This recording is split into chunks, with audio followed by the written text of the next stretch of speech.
Still breathing. And we're back for another one. Underground World News Live. Here on this 7/13/2026. Good evening. Kef Bar, thank you. Lone Star, E Fits, everyone out there that shares the stream. Thank you, Tacos, for trying. Although you shut out the wrong link. And I have to say something. It's a 26. It was poorly aged 90s commercial. So, if you guys see me kick that out and then delete it, just the wrong link. That was funny. Much love to everybody. Hope you're doing good. We've got a lot going on as always, and a turn of events here officially in terms of the war we're going to get into. Bunch of other stuff. I couldn't fit it into the title, but going to touch on some Antarctica stuff. Book of Enoch. Seen an article dropped on it, didn't line up, and of course, I'm going to have a ton to say on that. So, got that lined up at the back half. And Steely, thank you for being legendary, man. Like, just always sliding in with that super chat, man. Always. Like, no one else could show up. You show up. I appreciate it more than you know. And Kev Bar, thank you for dropping the subs there. Everybody, they got them. The subscriptions to the underground. Welcome to the underground. Kenzo Hopkinson. Everybody on all platforms. Steve, good to see everybody. Space Cow. Academy, Tiffany. If you're new, hit subscribe. Hit that bell notification because they don't send notifications.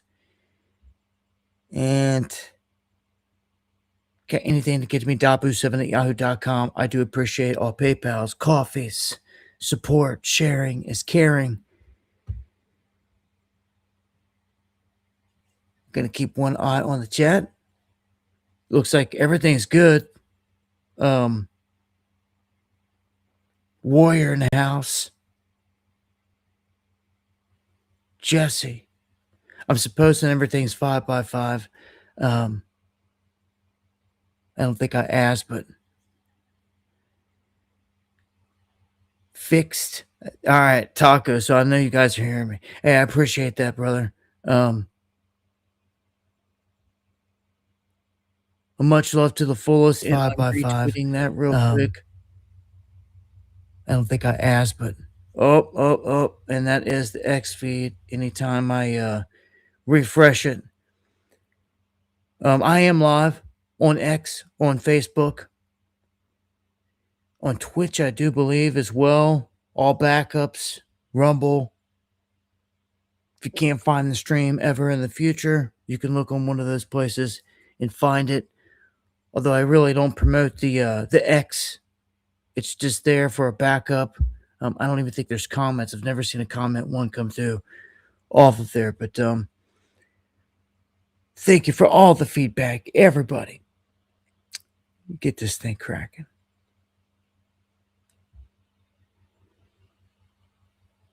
Start off with some space news. And I was going to mention,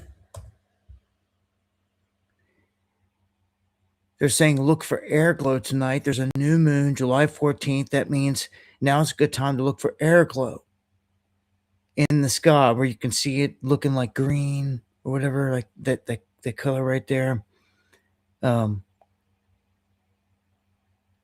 of looking like the sky's kind of got a dirty green to it. Not so much like an aurora, but kind of, I guess. If you guys catch anything like that, let me know. dabu7@yahoo.com. Nothing else major there in terms of that, but China trying to catch up with SpaceX, and once they do, the sky's going to be filled with all types of junk. It already is, if you ask me. I don't know if you see these trams, Starlink trams going through the sky, but We start to see them more and more and more, and all these other objects. I'm out somewhere where I can see pretty far. I can see all the Milky Way. I can see these things. I can see things way up on the edge of space that I'm telling you, I don't think's man-made. And if you just go looking, you'd be surprised. Anyhow, the pollution, the satellites that some say are fake are very real. Um, I wouldn't be live right now if they were not.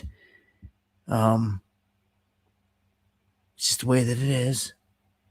But China is going to launch more, and I'm telling you, if you go over to the Starlink site, you can track, you can see where all these different satellites are, and some go down, burn up, fall off the map, new ones get launched, but it's pretty cluttered. I can imagine if China is going to try to put something up there because they're going to try to match the coverage of Starlink. They're going to try to match it, period. And I think it's just going to make for a bunch of debris. We haven't even really begun to see the weapons be used, right? But did they start busting out weapons from space? You look up one night, you just see this laser getting shot off from somewhere up in the sky down toward the ground. You don't even know what's happened, but somebody's just shot somebody with a laser from space, and it's going to be visible. But China is landing rockets like SpaceX on platforms. A little behind in this department, but they're catching up. You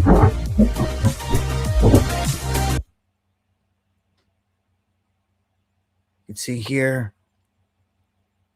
To me, this is all old tech. We have had for some time amazing technology for decades at this point. Anti-gravitical, anti-gravitics, all the stuff that makes the magic happen with UAPs, UFOs. We've got all that. And here they're playing with rockets still. It's just a show for the masses. You really think about it, it's all it is. Just like Kim Jong-un over there popping off rockets all the time. Everything's for show. All this stuff. And it's like, it's really old tech at this point. And they're trying to convince us that this is how you're going to have to travel through the whole solar system. And it's just ridiculous. You know how many pieces of metal, rock, everything else that's just unpredictable, that if one little piece rips through your fuselage, you're done up there? Certain spots are safe because they don't have all that debris going through it. It's crazy when you look at the entire solar system. Jupiter acts like a big magnet. It pulls all this debris that happened in an ancient collision, and it pulls it back into the Oort cloud away from us, or it would be everywhere. Without Jupiter right where it's at, it's like every single thing's been put strategically into position in our solar system just for everything to work here on Earth. For real. I don't know what to tell people that don't think that Jupiter's real, it's Saturn's real. I don't know. Grab a telescope. I did. I could see the rings around Saturn. You could see the moons around Jupiter. You could see all this stuff if you just go looking. Now, I will say, anything you try to look at beyond that, as me and my wife were talking about last night, looking up at some of these stars, so to speak, it looks like you're looking at a light from underwater. It just does, time and time again, left and right. Doesn't matter if you're using a telescope, the phone, if you're using all digital, all lens, it looks the same. So, pretty wild. Crown Jewels, John Boy, Thomas in the house. Thank you for that super chat. I appreciate that. You know, it's a good question. They're talking about doing this whole mission. I never got any feedback because I asked people, if you've seen them around the moon, let me know. Apparently, they did this little mission. They went up and around the moon. They came back. I ain't seen a photo one. Not one. To this day, I keep asking everybody, show me a photo. Somebody had to catch it. Every night, someone's got a clear night out there, could see the moon lit up. Someone on this planet surely had to have seen them traversing, going around the moon and back down yet again. Not one video, not one anything. These guys are masters of deception. We've busted them. We don't just make this stuff up. Look at Blue Horizon, or whatever it's called, Jeff Bezos with Katy Perry and all of them coming in. It was fake. Just look at the pod on the ground. There was no re-entry, burn marks, nothing. It was squeaky clean, and the door popped open before it should have. They screwed that one up. That's what happens when you try to do things like that live, and somebody messes up. Nick, thank you. Much love. God bless. But they lie so much. It's like, why? Why? Why not just do it? Do the real deal. Every single rocket launch, if you start paying attention, starts to go up and then hooks over in the sky and hooks over. And like it starts to go down before it even gets over the horizon, which is wrong. It should still be climbing. It should be climbing up into subspace. And I look for these little details, man, and things just don't check out. We're lied to. We'll tell you that about this whole place. The makings of it. If I ever get the chance to get to subspace with a weather balloon, it's on. Would like to try it at some point. I've said it for years, but never had the money or the opportunity to do it. But I think it would be awesome. Launch a weather balloon with a bunch of cameras, especially with one or two live. Are you kidding me? Are you kidding me? What we would see, they'd be pissed. Oh well. Let's go to earthquakes, because we've got some rumblings around the world here. California rocked with another quake. It just had a 4.3. Now it's hit by a 4.1 less than 24 hours later.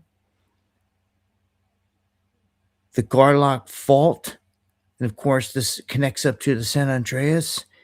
And I've been telling you for some time, the San Andreas, the Hayward, even the New Madrid, they're all overdue major fault lines in this country.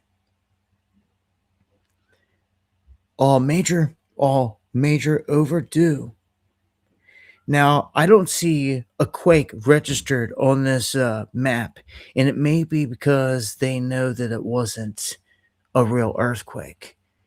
But Iran, in northern Iran, there should be a 3.5 at least quake registered showing. It's not showing yet.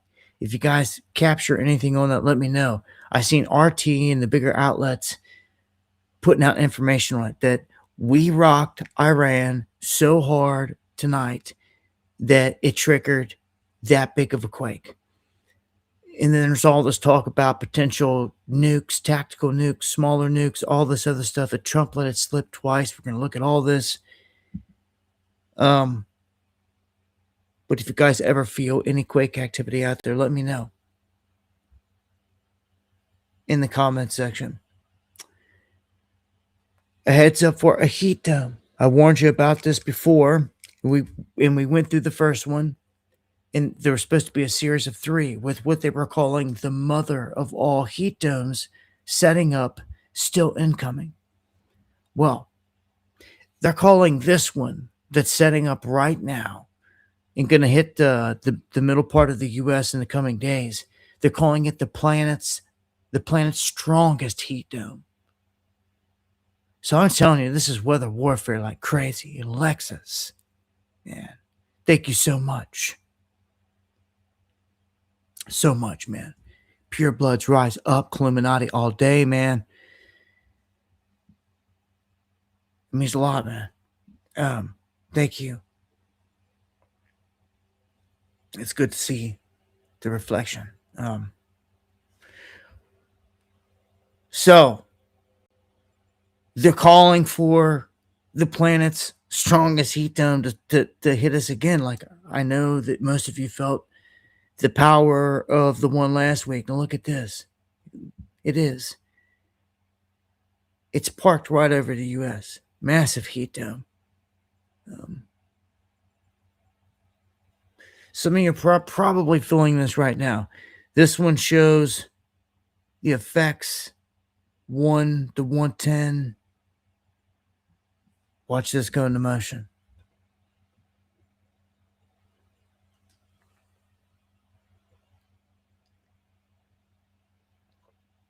So you can see, I mean, it's done moved up to Casper, Bill. So right now, it's like parked right there with those temps. 100 to 110. That's crazy. Um, Man, be safe out there. We have got fires going on across the country. Some of them we know have been lit criminally. They try to say some of these things are wildfires, but we know because we've seen them arrest some guys. I showed you the footage. Why they're doing it, who put them up to it? Is it out of spite, out of anger, something more? I don't know, but we've had some big fires. Now I've heard that some of the smoke's cleared up for some people out there. It's good to hear, good to be able to report. But other fires in other places are still ongoing. They're not letting up. Um,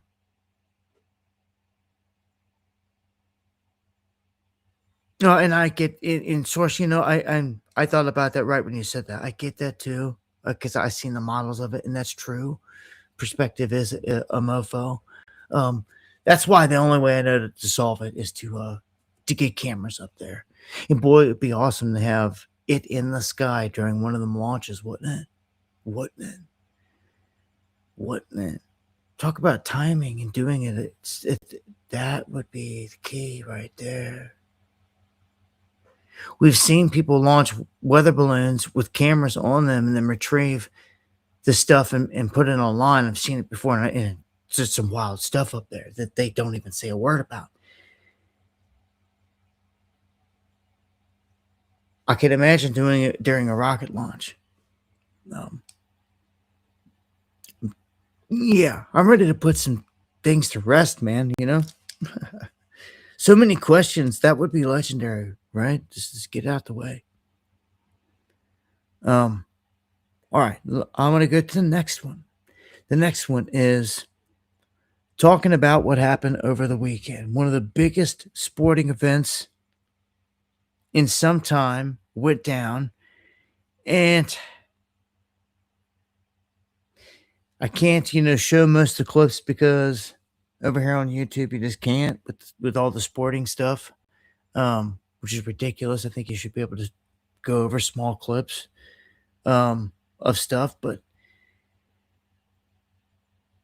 Conor McGregor, the biggest name in fighting, blows his knee out the very first kick, and some people are saying the whole thing was rigged. Some saying it was obviously rigged. You've got a lot of money on the line out there, and these guys are getting paid stupid money. Now, I'm gonna say, all I can say and speak for him is like my viewpoint from what I've seen with all this. Most of sporting is rigged, and they've been caught doing rigging inside the UFC and all this stuff before, and it was a big deal. And some guys got in trouble, and they try to act like it's all clean now, but the reffing and the judging and all the stuff is suspect. If you leave it in a judge's hands, as they say, and can't knock somebody out and finish them, like you could whoop them and turn around and still lose the fight because it's rigged. We've seen it happen. Like, just as bad as any other sport. You're watching your favorite football team or baseball team, it doesn't matter who it is, and they don't call this, they don't call that. We've all been there before throughout the years. Well, this was like no different in that it felt like. But here's what I seen, because I don't follow a lot of sports because of what I just told you, and it's rigged, the satanic nature of it. I cover all the craziness that happens in it, right? And I can't show you most of the clips anyway, so I can't cover a lot of it. So, but the fight game is a game, that I spent some time in, and that I just naturally gravitated to. Like, don't know why in this life, just I did. And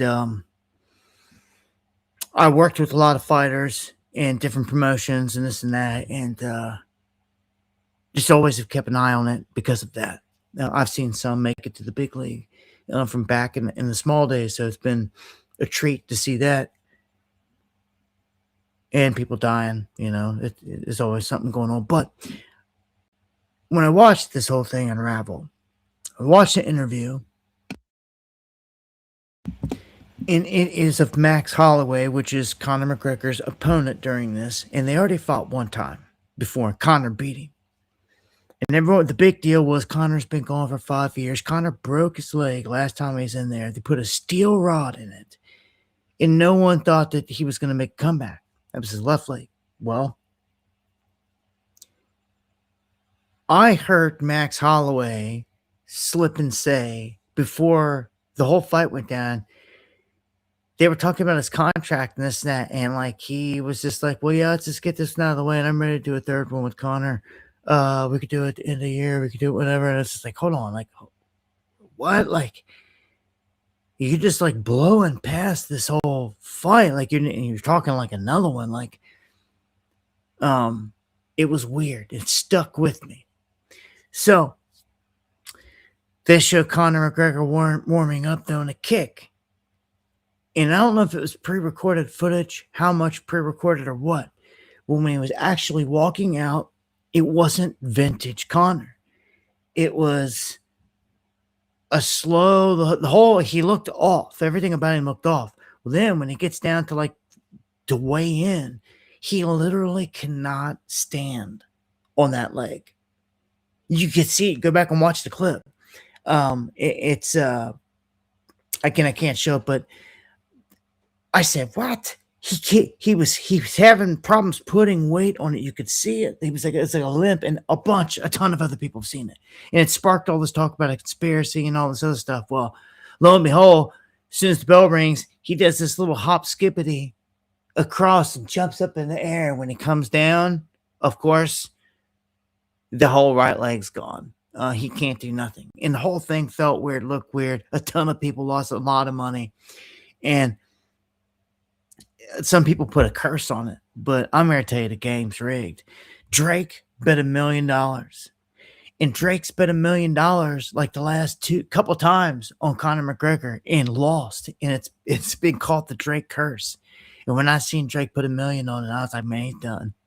I was like, right there, I was like, Drake curse gonna hit and he's done. Well, boy, did the Drake curse hit.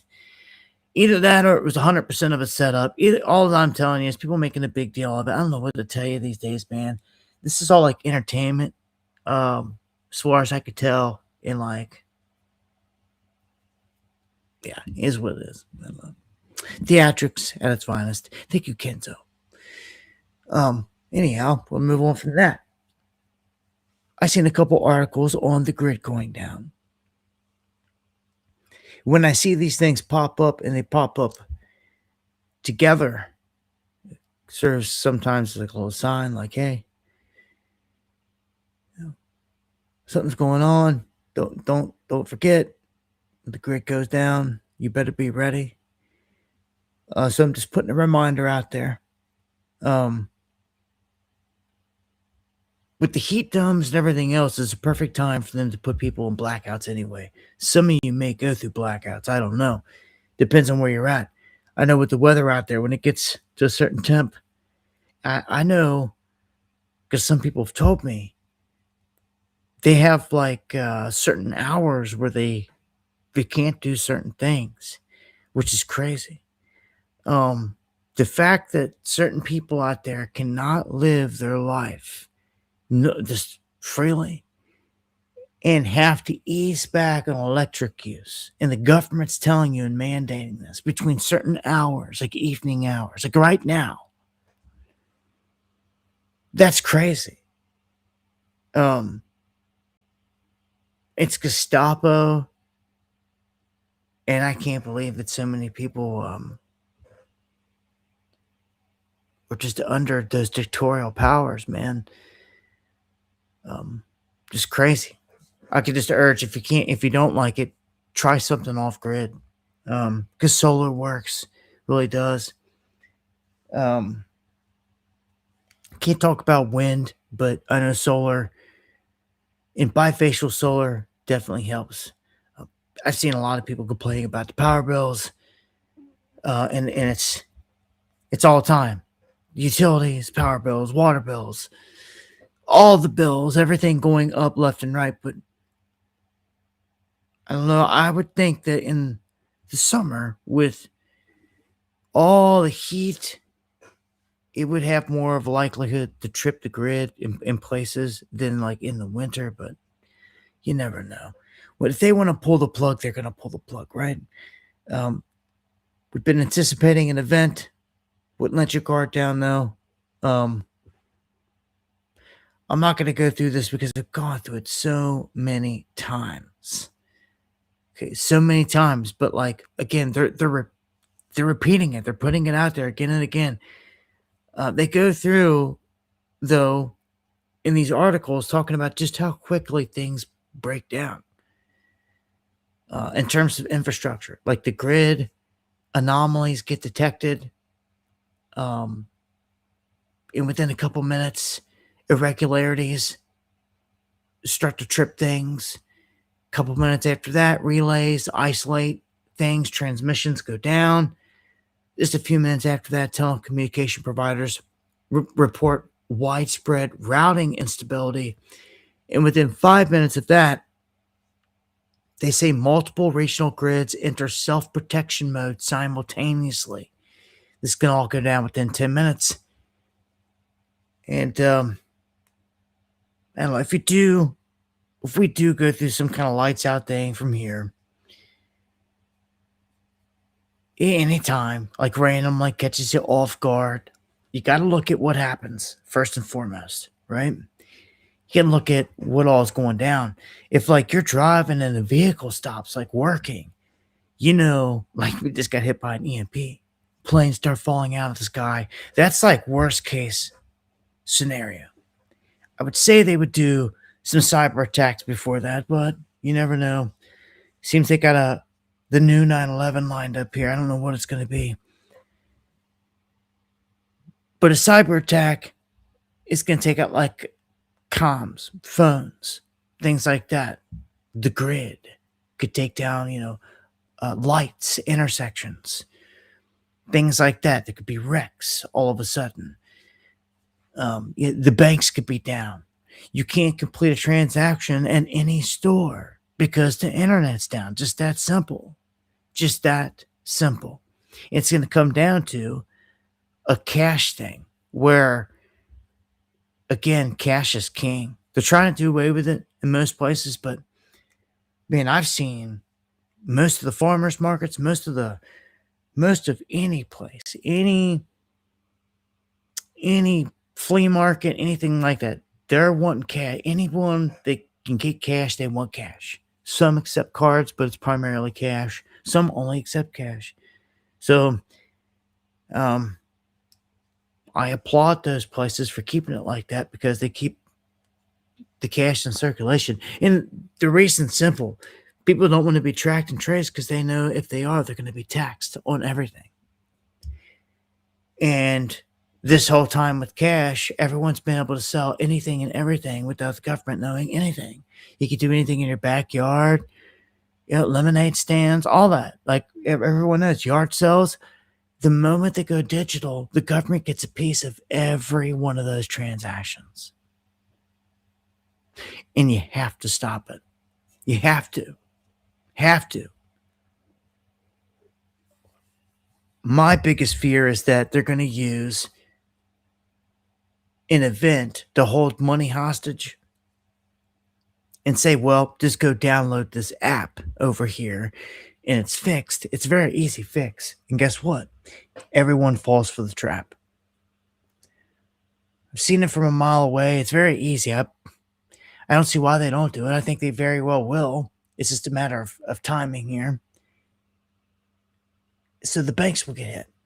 Cyber attack, period. Not able to spend your money. Everyone, there's all kinds of options what can happen, right? You got to look at what's going on here. What's the benefit of it all? Well, they can't, by law at this point, even push a CBDC here. So it has to be the tether. It has to be that. It has to be the digital dollar, basically USDT. That's what it is. But they have to force you to use it and basically be able to confiscate or hijack your dollars. Now, listen, I said this a couple times before, but I'm going to add something to it because they're going to steal all your cash in the mix of it. It's something I've never said, but it's what's going to happen. All your money that's in the bank, when they're holding it, and no one can pay for gas, no one can pay for this, everyone's flipping out, right? Again, the government comes out and gives you an app to download. Now, if you get EMP'd, none of this works. That's why I don't have an EMP on the table. They are looking for a transition right now onto the new digital infrastructure. An EMP is like too over the top. It doesn't do the transmission. It just like kills everything off. If you really want to transition everyone over, you do exactly what I'm telling you. You hold the money hostage. It's very easy. And you can say it's a glitch. You can say it's a cyber attack. You can blame it on whoever. Who benefits? Who benefits? Your government. So there's your culprit. You understand? Immediately. So everything's online, just no one can pay for anything. Everyone's bitching everywhere. There's still social media going on, still internet and everything because they need it. They need all the transactions to still flow under the new app that you take, which is just it's going to be simple. It's just going to be a wallet. You're going to be able to walk into the gas station and use USDT. It's already set up to accept it. They just need an event. So this becomes obvious that this is what's going to happen. You think that they would pass on such a thing? Yeah, right. It's the only option they got. It's the only. There's no other way. People are not going to just accept it. When you hold their money hostage, they will. When they got to pay rent, when they got to get somewhere, where they got to do this, they do that, they'll easily do it. Oh, you just got to download an app? Yeah. Social media is still up. Everyone can message. Everyone can tweet about it. Put it out there. Oh, just download this app. They'll make it easy peasy, quick. And everyone, like wildfire, will just get the app. They'll be spending it. And guess what? All of what was in your account will be instantly converted to USDT. The downside on the back end is when someone tries to go and say later, I'm going to withdraw some cash out of this and that, and they're going to find out the hard way that no cash exists anymore. Because that's going to be the cross-eye. You can't. All your money was converted to USDT for you to spend. Every dime. You had $12,000 in your account. Guess what? $12,000 showed up in your wallet for USDT. Sure did. That easy. That easy. Okay, but there's nothing to withdraw at the bank. Matter of fact, they could just blame it all still on the hack. They can't do nothing, can't get anything out in terms of it's going to make no sense in the end, but the trap's going to be set. It's done. It's the only way to do it. It's the only way to do it. I mean, if you've got a better one, come at me. Dabu7@yahoo.com. Let me know. I'm all ears. But that is the way right there. You got to hold everyone's money hostage and then give them, problem, reaction, solution. Give them the solution, which they do. And it's exactly what they want. And in one fall swoop, all your cash is gone too. Still sitting there, but becomes obsolete because they didn't give you $12,000 in USDT. You can go spend it anywhere and everywhere. You just can't get it out in cash.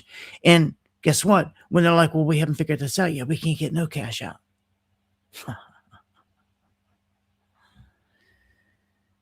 The trap set. It's over. It's over. It's the only way to do it. You have to do it smooth, fluid. You got to get everyone to transition. Dude, it's like clockwork. I'm surprised I haven't done it already. Get ready. But I told you, it had to be done under the Mar-a-Lago Accord. Months ago when I was telling you this, because I've been telling you this for a long time, I told you, wait until Warsh gets in. I told you, I'd be patient. All these months went by. Here we are. We're in the window. Warsh is now in there. Why is Warsh important? Because Warsh is schooled and trained on rolling out everything has to do with the Mar-a-Lago Accord. What is the Mar-a-Lago Accord? Mar-a-Lago Accord is the restructuring of the financial framework of this country. That's what it is. It's just sitting there, waiting to go into motion. Some of us ain't stupid. We see it all, we can put it all together, and we're like, okay, then this has to happen. I just told you that event has to happen. It has to happen because people will not willingly accept it any other way. You remember me telling you this because it's going to happen. They're going to do it. It could be tomorrow. It could be a couple of years from now. But I'm more than willing to bet it's going to happen on Trump's watch. It has to be. He's the man to do it. He's the man to do it. He's the man to usher in the Great Reset. We're living in it. Pretty crazy times, man. Gentile Messiah. Should just remember. Hope you got gold. Hope you got silver. Let me go and check real quick. Gold teetering around 4,000. Come on, break it. Look at that. Dump it off. Come on.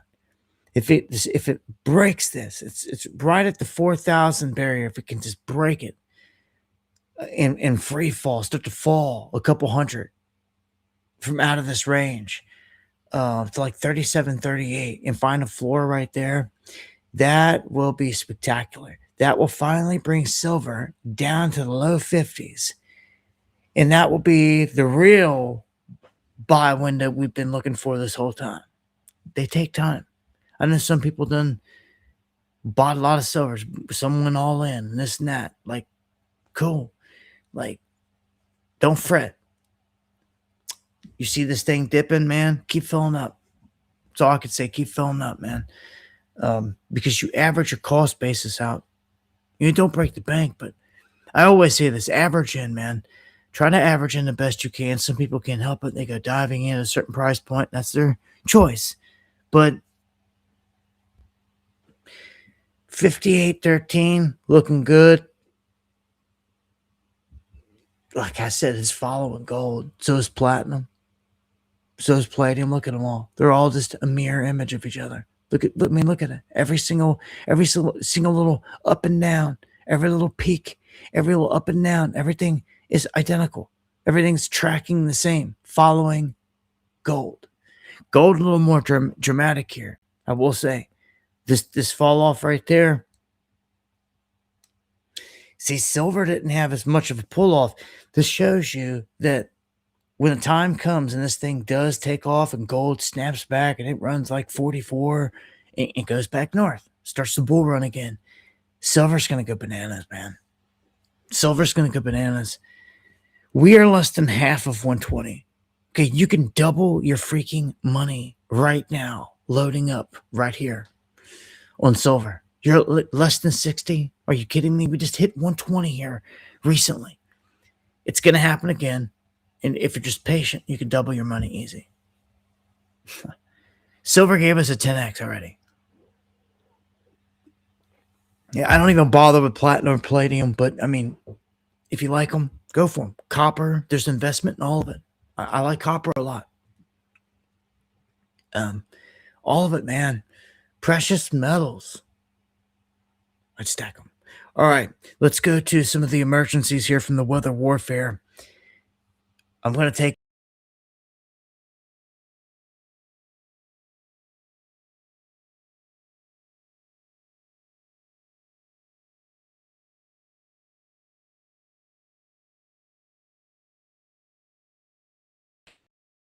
people get swept away. It's like nobody cares.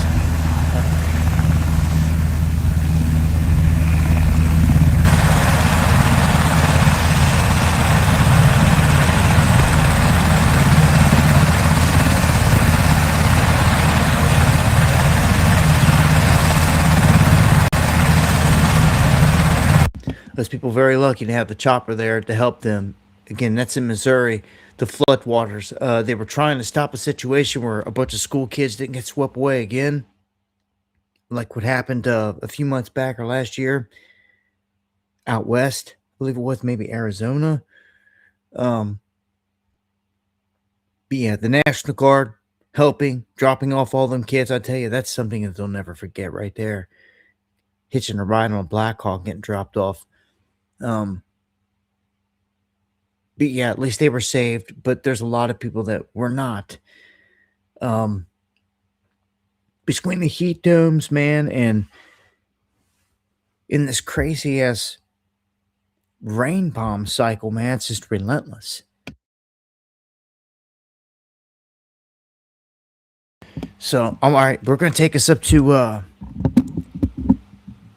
take it up here to Yellowstone. This is gonna be, I must say, one of the more comical shots here. Um,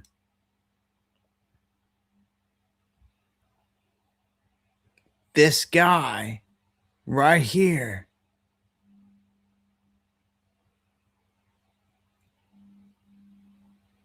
in the background, you can see him back here. This old man walking. Well, dude, this bison gets up and just for whatever reason decides he's taking off after him. And this guy's running. You can see him right here running. And this bison comes after him and gets him.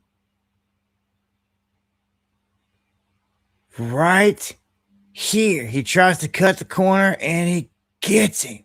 Launches him airborne. Boy. Luckily, he didn't keep running, but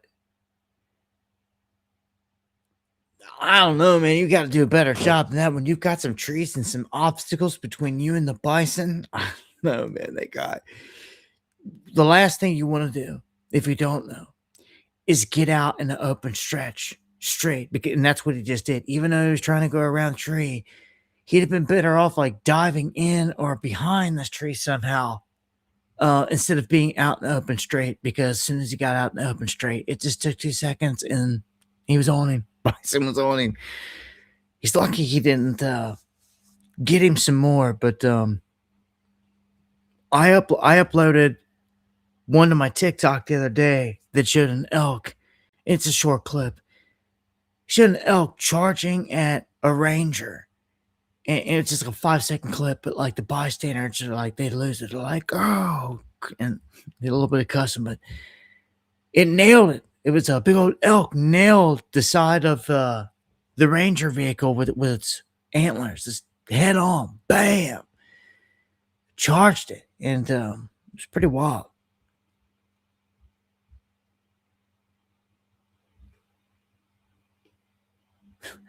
Yeah, don't go messing with the bison, man, like that. Oh, he's in critical. Hold on, let me catch up on this. Seems you guys got some. Okay, so there's updates. Yeah, all right. Well, see, he's in the hospital with serious injury. So, yeah, well, that's not good. Prayers going out to him then.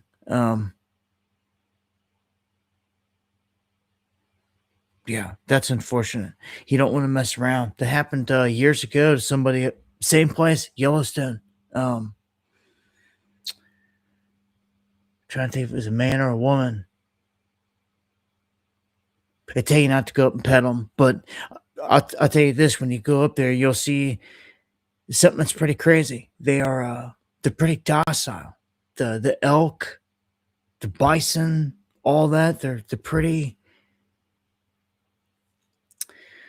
docile. It's weird. Um,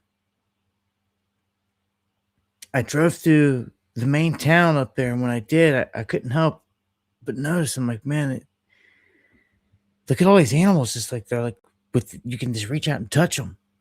And I mean, literally, you could have reached out and touched them. I actually got video, like right there. You could have reached out and just like touched them. And it's kind of crazy because people get out and they do just like that. I couldn't. I don't know. Every situation is different. Um, when I was there, I got out and I started running toward a grizzly bear, which you don't do. Okay. But I, as a journalist, I get out and I always run toward the action. And it was just an instinct in me. And I got out and I ran toward a grizzly, which was stupid. You don't do that. Unless you're like, loaded up, you know what you're doing, you're ready to rock. Like, I had nothing to protect me. I had a camera on me. Not a gun, not a bear spray, nothing. But I did have a ravine between me and the grizzly. Right before this, we saw a whole family of black bear with people walking within 5 feet of them. Like dozens of people. That's what I'm telling you. The animals up there they're used to people in that sense, but at the same time, um, they will hurt you. Um, they will hurt you, man. But yeah, the grizzly looked at me from the other side of the ravine, just kind of went the other way, and I was like, oh man, stunning to see. But I will never forget that I couldn't get over how used the animals seem to be to humans up there. Still don't mean they won't get pissed off and hurt you. So what we got there? Kepler says rutting season for bison is June through September. I would say the bison sensed a male odor and perceived him as potential competitor. Right? That's a good point.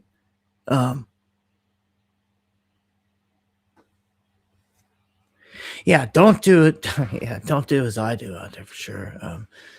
Don't go running toward grizzlies. Um, but not, like I said, I'm a journalist, man. I go running toward the action.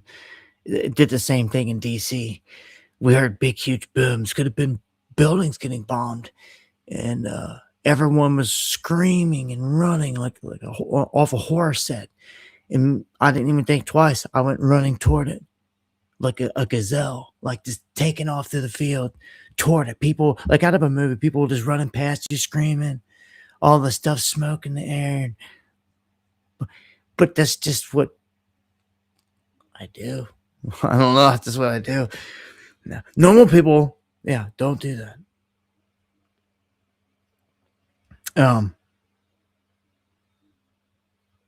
Yeah, and every animal's different, man. I'm not the animal whisperer out here, man, but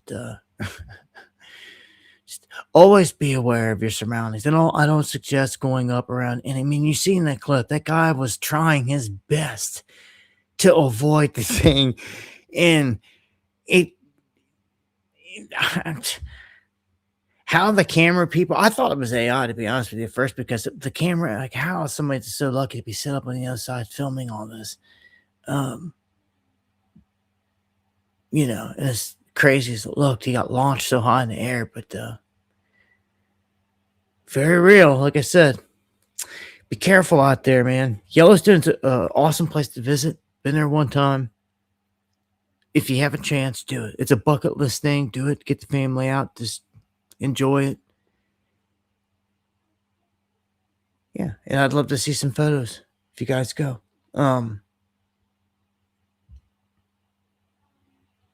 This next one is pretty crazy. If you're in California, maybe you know about this.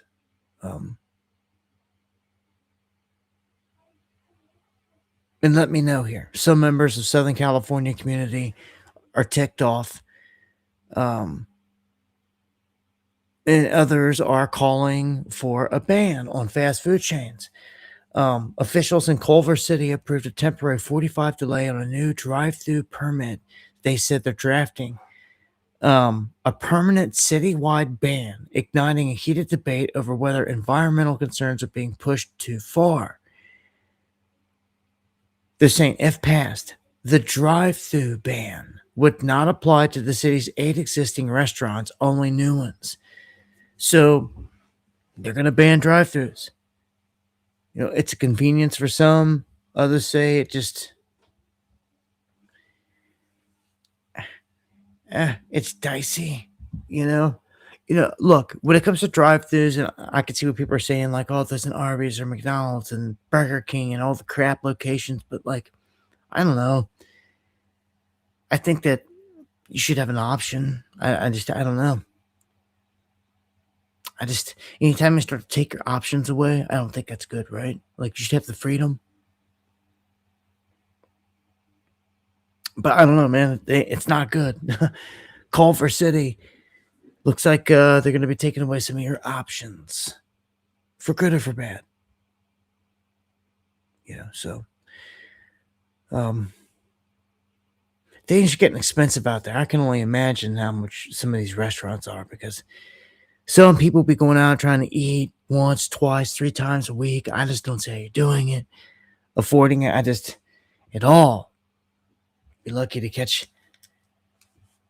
something like once a month, let alone once a week. I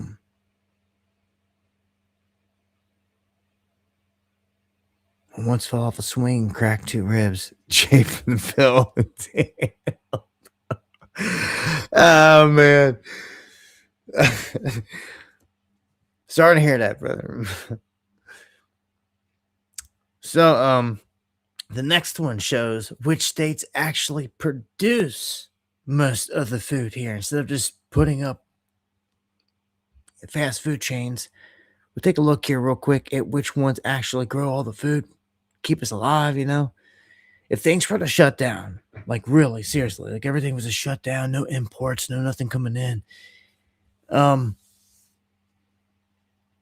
California just always is a monster. I mean, they've got like their own massive economy. It's the world's 5th largest food supplier. It's pretty big, California, man. No one else out there really comes close to it. I mean, California just dwarfs it. And then you got Iowa, Nebraska, Minnesota, Kansas, Illinois, Texas. I mean, in terms of the big shares of it, maybe Georgia, Florida, North Carolina, Arkansas, Indiana, Missouri, Ohio. And some of them are the flatter states. I will tell you, I've been through a lot of these states. I know Indiana and Ohio and a lot of parts are flat, but there's a lot of crops grown up there in a lot of those areas. A lot of cornfields, all that good stuff. So in Texas as well, I know flat, a lot being grown down there. But yeah, this gives you an idea, man. And we'll look at the GDP. Which states have real GDP growth? Are you thinking of moving? You wondering what state's going to be actually having a booming economy here in the next 5-10 years? Future of your family, jobs, all this other stuff. Well, in terms of real GDP growth, you got to look at a lot of things, I guess. If you're out in the middle of like no man's land, like North Dakota, I mean, much love to everybody up there. But I mean, just what's going on up there? Any attractions, like nothing. There's like no jobs, no big cities that are super popping. Like, there's like nothing major up there. So its growth is very, very low. In terms of looking toward the future and things like that. I mean, some places had everything going for them. Like you could say California still has a lot going for it, but you've seen a lot of economic stuff and people leave California, flee. and go to places like Texas, Utah, Tennessee, Florida. On the other end of the spectrum here on the high end, you can see that South Carolina, North Carolina with some decent growth down here, Florida really the highest. So you can see there in terms of New York also putting in a good number, Indiana decent, but yeah, that's GDP, money coming in,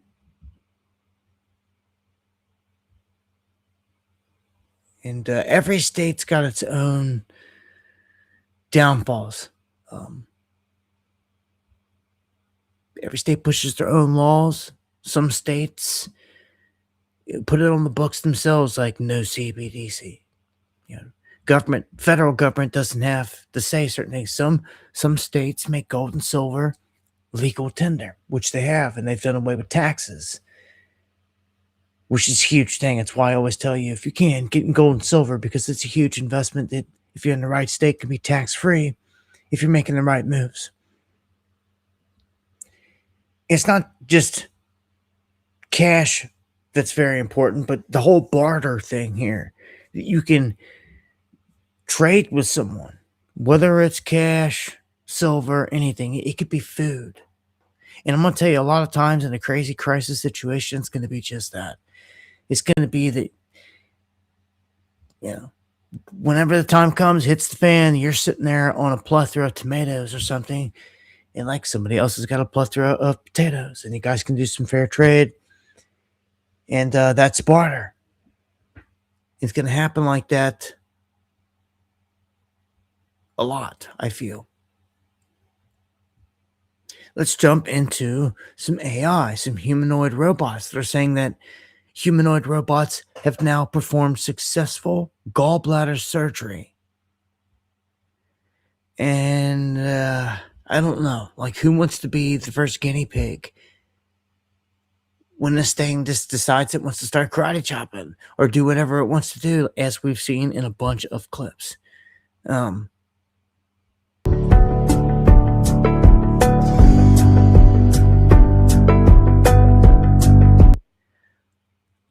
I don't get it. Like, it's not AI robot. It's a human using a robot, almost like a video game. It's just like, okay, like, no, like, that's stupid. I would rather a human do it. A human's still on the back end of it, right? But like, I don't know, man. It just seems I'd just rather have a human doing it myself, but everyone's different.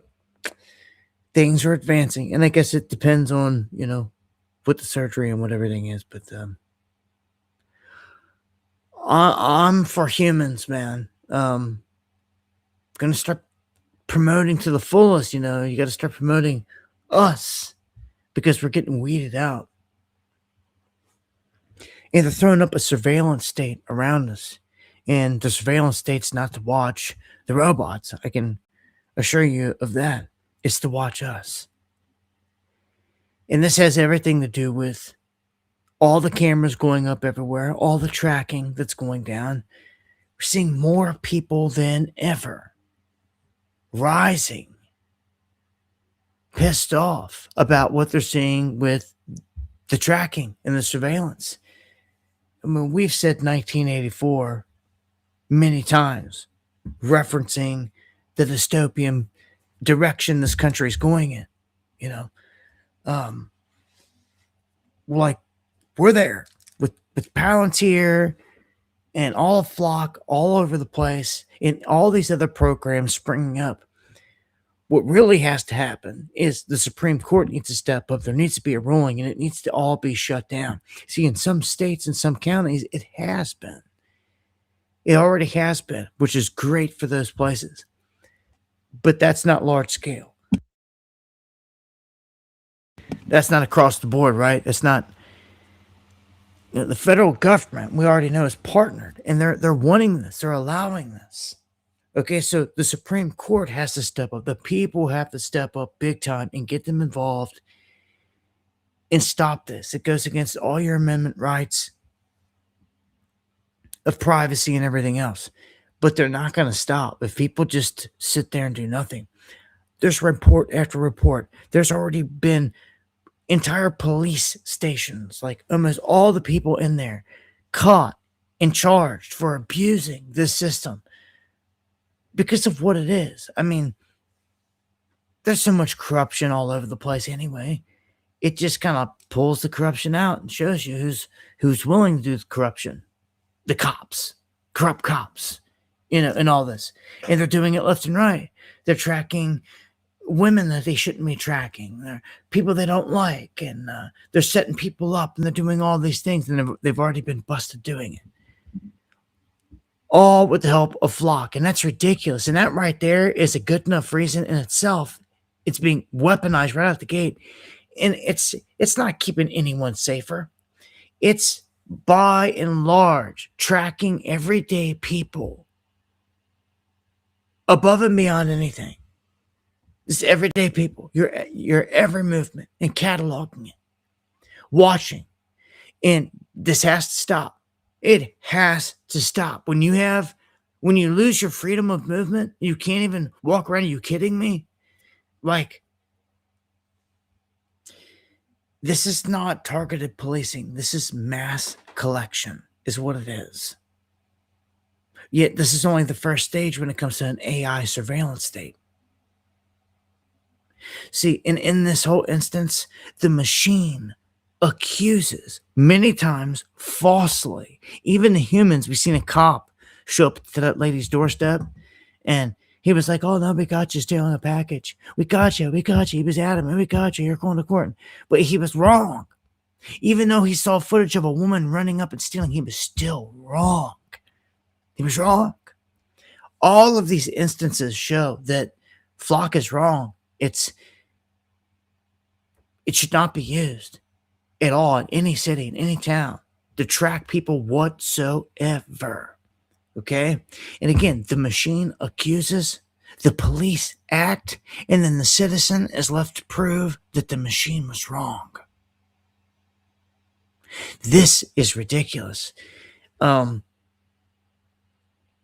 Track a vehicle long enough and you know where its owner sleeps, works, worships, shops, socializes, seeks medical treatment, everything, political activity, everything about it. And that's not the way this place was meant to be. This is the biggest threat to your rights and your freedom as of right now. This whole dragnet of surveillance going up everywhere. People should get active against this in data centers. There's no excuse not to go to the town hall meeting, especially if these things are going up. Look at this. Little doll heads are apparently fooling the Tesla FSD. The full self-driving mode and all that, they're putting fake heads up and it's fooling it.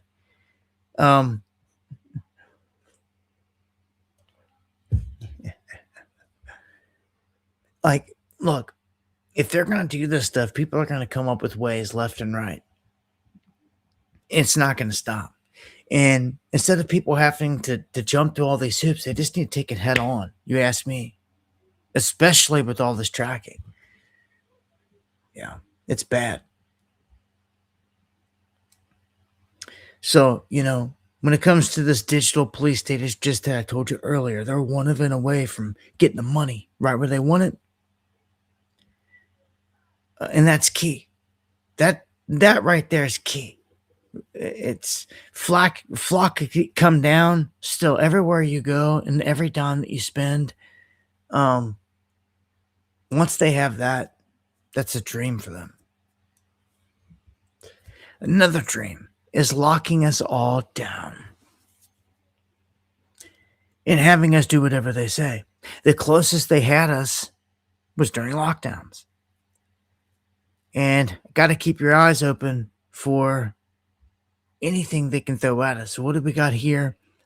Another American tests positive for the incurable Ebola strain. That's right. They're saying there is an incurable Ebola strain that's spreading, and it's in America, and it's popping up more and more. So, not going to spend much time on it, but I'm just going to throw it out there. Don't be surprised if out of nowhere, so to speak, there's a push at some point. Before Trump is out of office, I hate to say it, but they're going to try a lot of things. Here is a heads up for South Texas residents. My cat's in El Paso, so uncommon news. Everyone else out there, look, man, a semi-truck that was carrying 80 illegal aliens blows past Border Patrol, like just blows to the checkpoint, and then I guess wrecks or goes off-road, and all these illegals scatter into the brush, and they're missing. So they haven't got all of them. So you've got dozens of illegal migrants creeping in the bush. Just so you know. Let's go to Thailand. Dozens killed after a massive fire rips through a popular Bangkok bar. This is unfortunate. A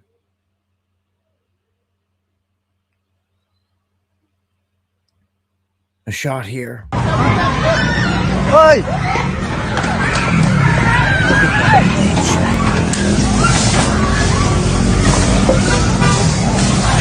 Great. Woo! Wow! Torch. I don't even know what could have even been in there to make that happen like that. Like, that was so forceful. I've seen a lot of fires. Like, that was like a torch. 29 people killed. Wow. Something in that restaurant allowed that to just go up like crazy. R.I.P. Rest in peace.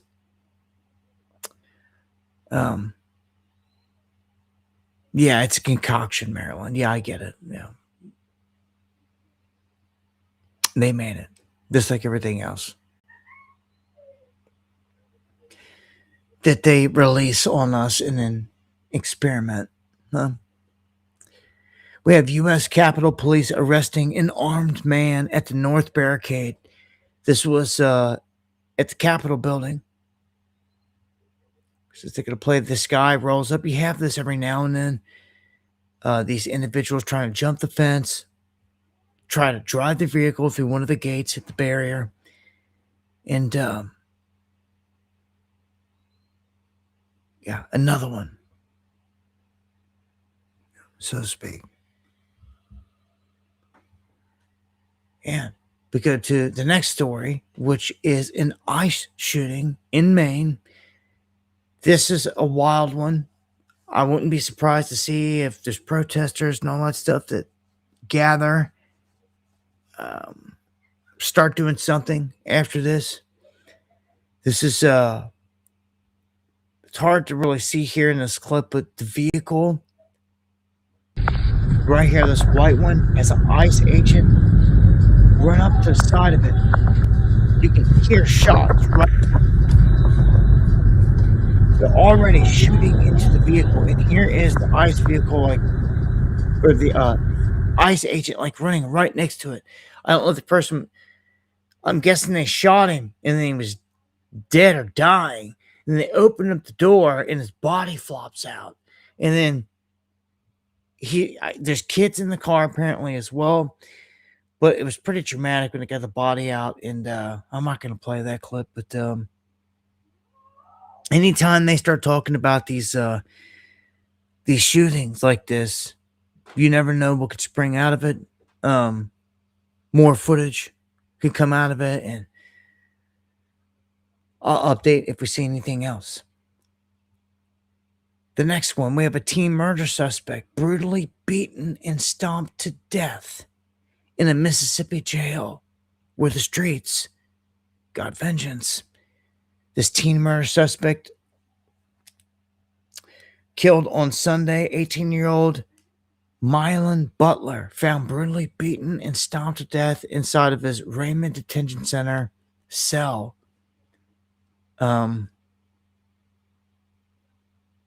Apparently, there's video circulating of it, but I'm not going to play it neither. But, I mean, it's what happens in prison a lot. In terms of guys getting justice in there. This clip is rather crazy. This next one. I'm going to show you the still because it happens so quick. You don't really know what's going on. This person is so lucky to be alive. So I'm hoping they're alive. I didn't see the report that got smashed, but that there was injuries. A road rage incident hit these two people, these two vehicles, speeding at a high rate of speed, and they're at the end of the intersection. There's a building here, and they both come flying through and smack into the building and almost crush this person.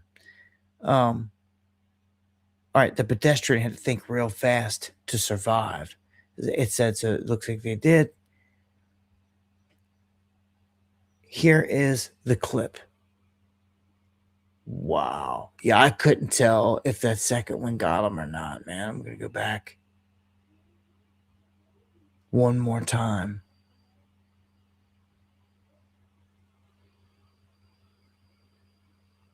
Yeah, that's just nuts.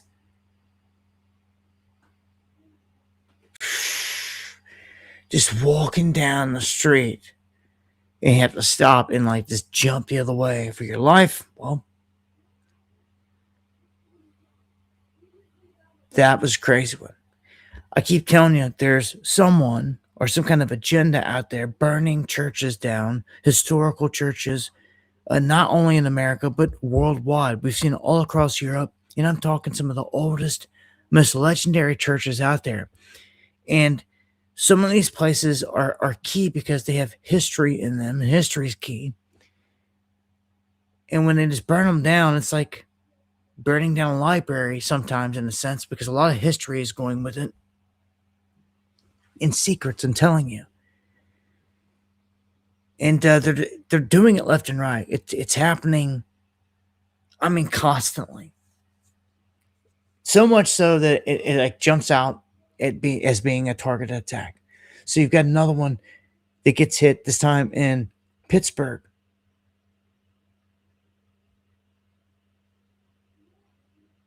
And just want to keep track of it because we're seeing more and more. We have a record high number of gang rape suspects being foreigners in Germany. And this matches exactly what we see in Ireland, in the other countries where they had all these migrants that were not going to go and assimilate, roll up in there and cause chaos. Yeah,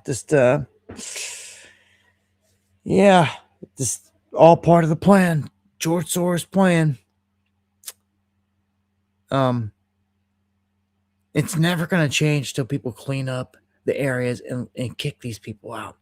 I've seen a couple countries make that move. Up there around Norway, Italy, a couple others, like just not playing the game with the migrants.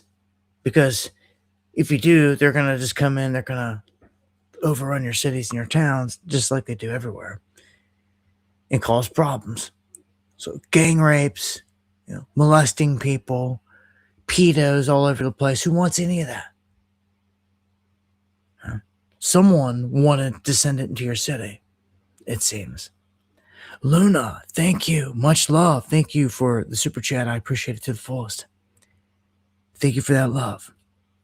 Anyone out there supporting the channel, PayPal, coffees, or super chats, all appreciate it to the fullest. Soros Vatican plan. You want to get me flowing, man. I hope all is well, bruh. I think about you all the time. I don't have a chance to holler at you, but like every time before the show I play a certain beat that I haven't made a song to yet, I'm always thinking, spitting the words to it, and thinking of you. And I play the song with you and Omac. Welcome to the underground. And all that. And yeah. So much love, brother. I hope all's well in the UK.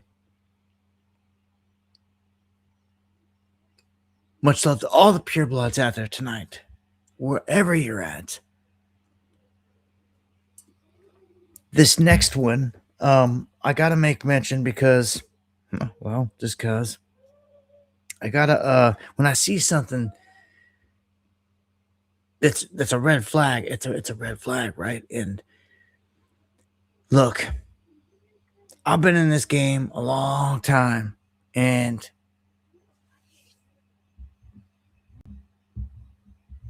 man, when you're talking like you spend like 20 years doing something, watching cycles of stuff, like you see things, you know things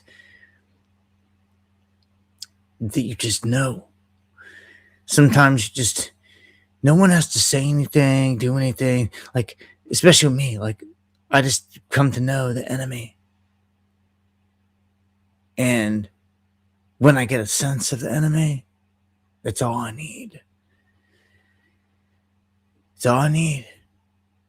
I don't need any other proof, any other evidence. May not even be able to prove it or anything. I don't care. I don't care. If my spidey sense says so, then it says so. That's all I need. Period. You can go trust these phonies, and you could find out the hard way. When someone has spent years in the game and has gone through all these shows, all these big names, all these egos out here on social media, all up to Alex Jones and all the minions he spawned, all the other minions that are out there on social media right now, all the new ones that popped up in recent years just on X that didn't exist 10 years ago. They have no respect, or most of them show no respect for anything. And they're just in it for themselves. And most of them just in it for the clicks, likes, views, money, all that. Now, somebody that's real shows up, well, then real recognizes real. And I'm all about that. I'm always keeping an open eye, hoping that someone real shows up. When you see all these new cats show up on the scene the past few years, for instance, like your Stu Peters out there, love them or hate them, your Jake Shields that went from fighting, which is, again, something that I was been involved in forever, into this realm, my realm, and act like he knows everything all of a sudden, and all this, there's arrogance, and take me out of the equation. Just other people, a non-respect for OGs that have been the real cats doing this for a long time, and just thinking that their crap don't stink and all this and that. Well, I pick up on all these vibes, and some people, oh, but this dude, he's a lot like you. He blah, blah, blah. And well, no. In your mind, your fantasy, people have a bad habit out there, taking people that they like, and putting them together in their mind. It's like their all-star team or something. Like, have you ever even met half these people? Huh? Because I have. I've met a ton of them in the flesh. Met them personally. Know that they don't like you. They don't care for you. And they'll stick a knife in your back quicker than crap. And they'll use you that's it. That's all anybody wants to do out there is just use. But when you start pushing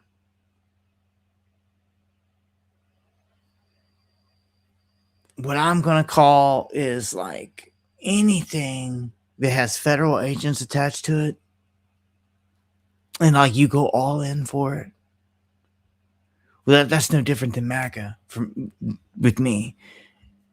MAGA knows that there's pedos over there and all this other stuff, and they still stay. So that's where the whole pedo protecting term comes into play. And all that. It's like I have no sympathy for you, no love, no nothing. Like you're protecting pedos.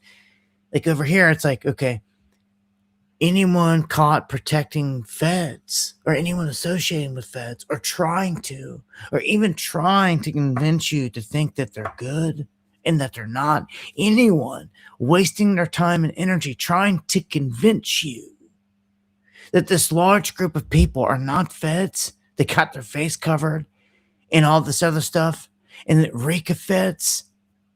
Dude.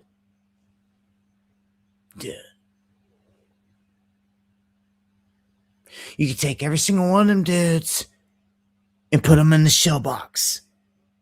Because that's what they are. Whether they realize it or not, what they're doing. Some of these cats may be so green they don't even realize who they're rubbing elbows with, what they're doing. But I've seen several out here trying to defend Patriot Front, saying that the leader of it is not a Fed, he's a really good guy. And all this, and okay. And then Pig takes a picture with the whole crew, and the whole crew's got their faces blurred out, all but him. It's like, dude, get out of here. Like, nah. Like, I've been on the ground, I've been around all these groups, I feel the vibe, and you've seen the old picture, like the way when you show up to a place and there's like 4 or 5 dudes standing there with their shades on, and they all got their khakis and the same shirts, and they're all everything's tucked and rolled the same way. Like, them are feds. And I don't give a what you say about it. What pisses me off is that they're shilling it and they're trying to convince the right-leaning followers that these are good guys. And I'm telling you, the alarm bells screaming on this. Anybody? I seen Owen doing it, and everybody's entitled to their opinion. That's fine. They can have their opinion, but it just I hit the unfollow button on several of them. That I was hanging in there for a minute on some of these guys, and then when I seen all this, I was like, I'll hit the unfollow. I've been this small time, man. I've been to the Bundy ranches. I've been to the wildlife refuge. I seen the shills do the same thing. I seen the shills talk the guys up the same way. You didn't kill me. You didn't run me off. I'm still here, and I remember. And I let it be known for those who forget. Okay? And it's a repeat. Wash, rinse, repeat with these goons. And why do you think these shills over on these feeds get blasted and get all these views constant? I mean, just blasted every day. You see them every day. With someone like me, and that's isn't about me, but someone like me that fights the fight every day, and any other real truther gets buried. And you don't even get a post. You don't even get a notification. You don't even know that they've posted. And people show up on my page like, dude, I ain't seen you in 10 years. It happens all the time. Okay? Yet the shills get promoted in feed. It stands for itself. No real cat out there is getting promoted. Do you understand that? Only the shills. Only the shills. That's it at this point. Someone rubbing elbows playing their game. And it shows when you're fighting the fight, they're not going to promote you because they don't like you. They don't like you because you're speaking the truth. You hit a nerve. And if you are getting promoted, then you never hit a nerve. Some people ride the fence, do a good job of that, but you can only ride the fence for so long. At some point, you have to pick a side on all these hard things. And some people like to, ride the fence and just throw out questions and try not to do this and that and try to pander to both sides. Well, I'm pandering nobody. I'm just here to drop truth, and that's it. I'm not here trying to make nobody happy. I'm not jumping through no hoops. I'm trying to gain any followers or likes or any of that. Drop truth. Yeah, I would like to reach people fairly without being censored. That's it. I'm not asking for any special promotion, anything special, just fairness. But can't even get that. But that's what happens when you're real. Okay? So I see these shills promoting feds out here. And I'm saying it because, dude, you need to know.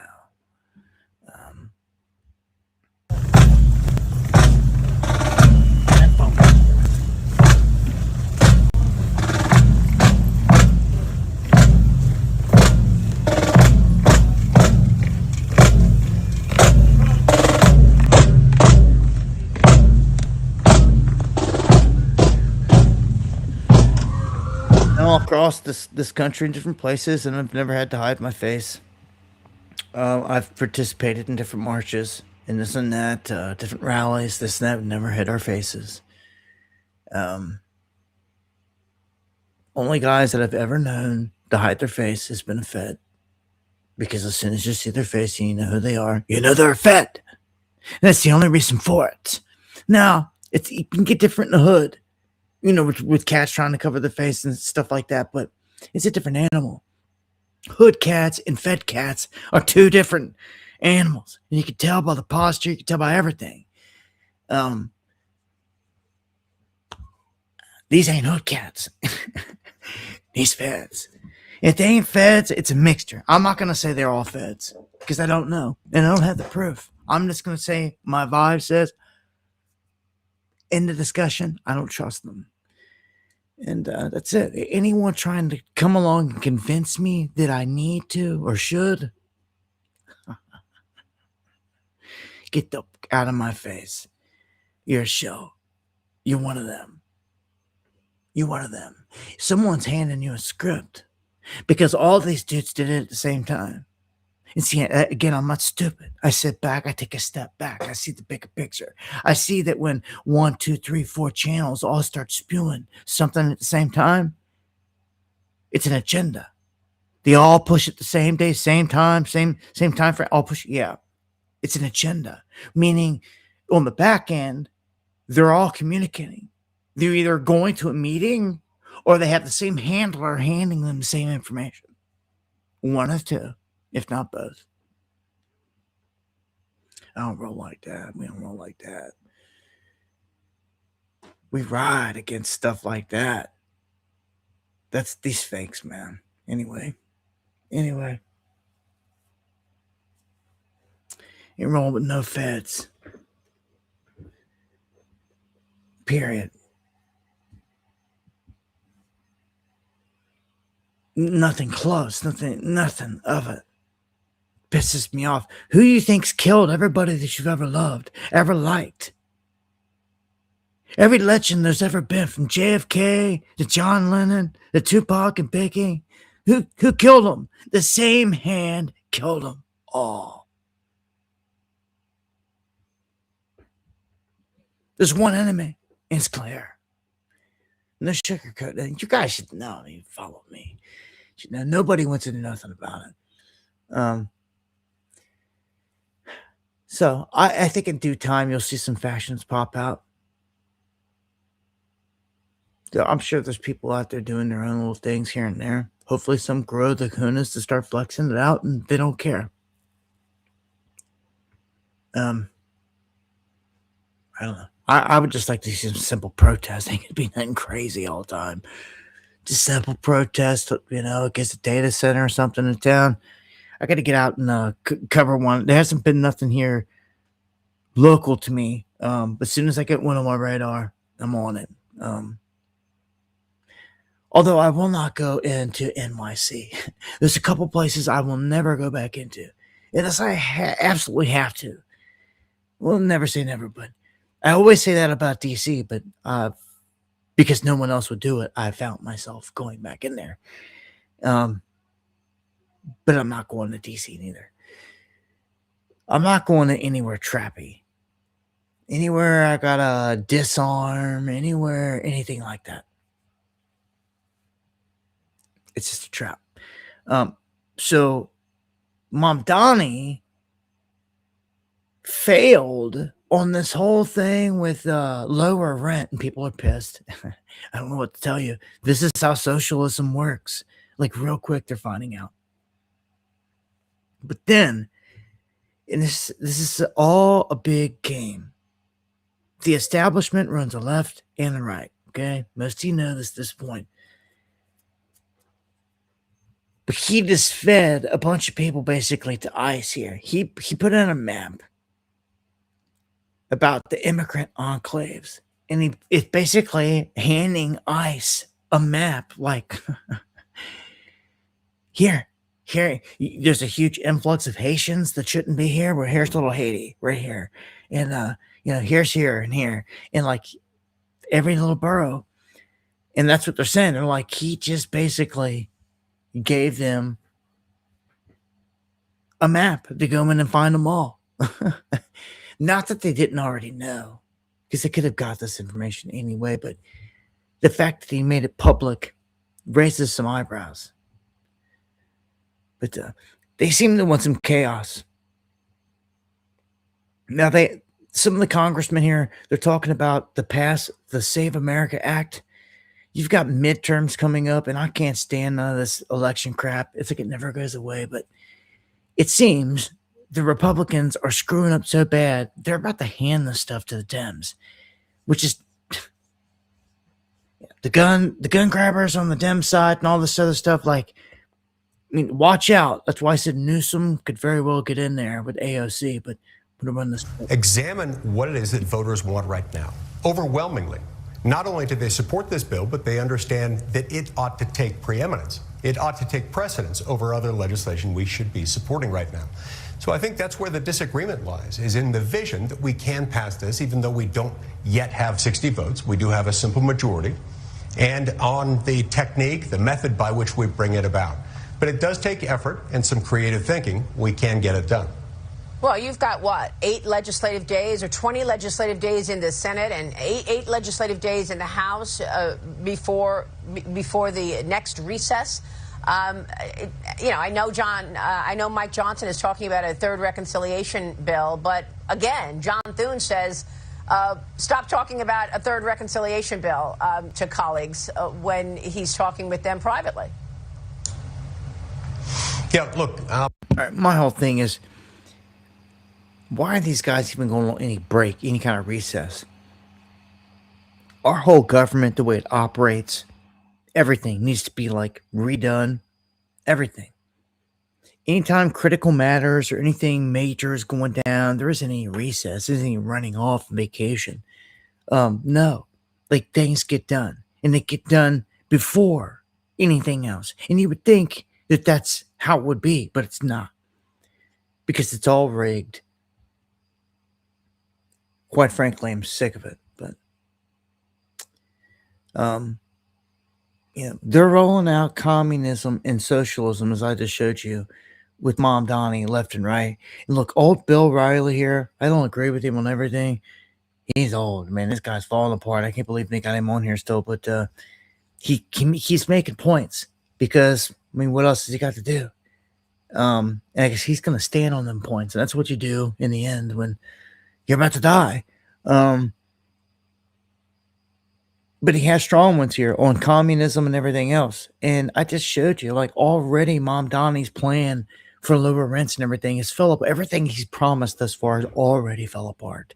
So let you listen here. The communism thing is rapidly obscuring the day-to-day spending habits of Americans. So the communist thing is very detrimental to the Democratic Party. But what is Trump's the communist thing? This. Hello, are you on the planet Earth, ma'am Donnie? Yeah, but I mean, just because Trump calls people who want change communists doesn't mean that it's resonating. Okay, if you study the man, he's a communist, so is his father. All right, he wants to control the means of production in New York City. He's going to use regulations to get landlords out of business.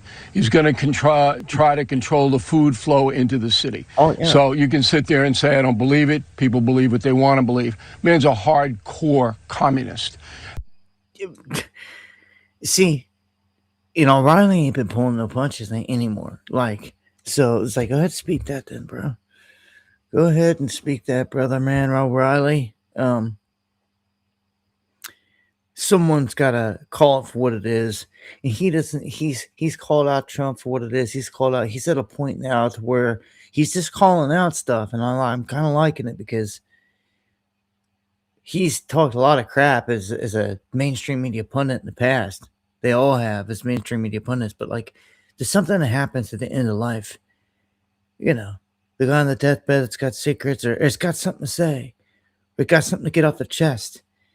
It's something to put out there. And like, he's got the goods on this, and he's right on this. Cuomo just gets smoked on these things, man. Like, it looks like a fool, like a deer in headlights the whole time. The socialism thing is going to bite places in the rear bad. Okay? So, not saying that the system that's been going is the answer, but we need an overhaul. I truly believe it. And they're about to reset the place. The best time to do it is all right, we know they're going to reset it. Just let them reset it. But they got a new plan. They're going to implement it. We, the people, have like nothing. This is a moment where we need to have a plan. Because when this whole reset thing comes about, if we have nothing, the only option is going to be their plan. So, all right. So let's go to the next one. This is a big story. Has a lot of question marks around it. This is the death of Lindsey Graham. So Lindsey Graham, they're saying his eerie last words have been revealed.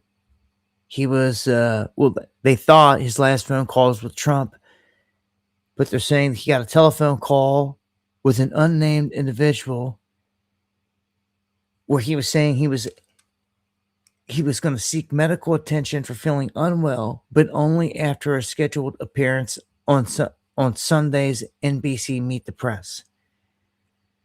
But the senator joked about his own mortality. He says, I can't die now. I still need to do the Russian sanctions, get Iran sorted out, and do the Israeli-Saudi normalization. Well, it just goes to show, like, when you die, right? And, like, there's always going to be things that you wanted to do still, right? Kid was just getting ready to graduate, grandchild just getting ready to be born, or this and that, like, things that you wanted to see that just, when it's over, it's over. Now, this is interesting because of the way it all unfolded. He did go and tour, and why they say these things, I don't know, and let it be known, but he did go tour a top secret drone facility inside of Ukraine. And some of the things that were said by Trump and others around this has just been kind of weird. They say that the cause of death is aortic dissection connected to his cardiovascular disease, which is a tear in the body's main artery, and it predominantly affects older men, and he's dead.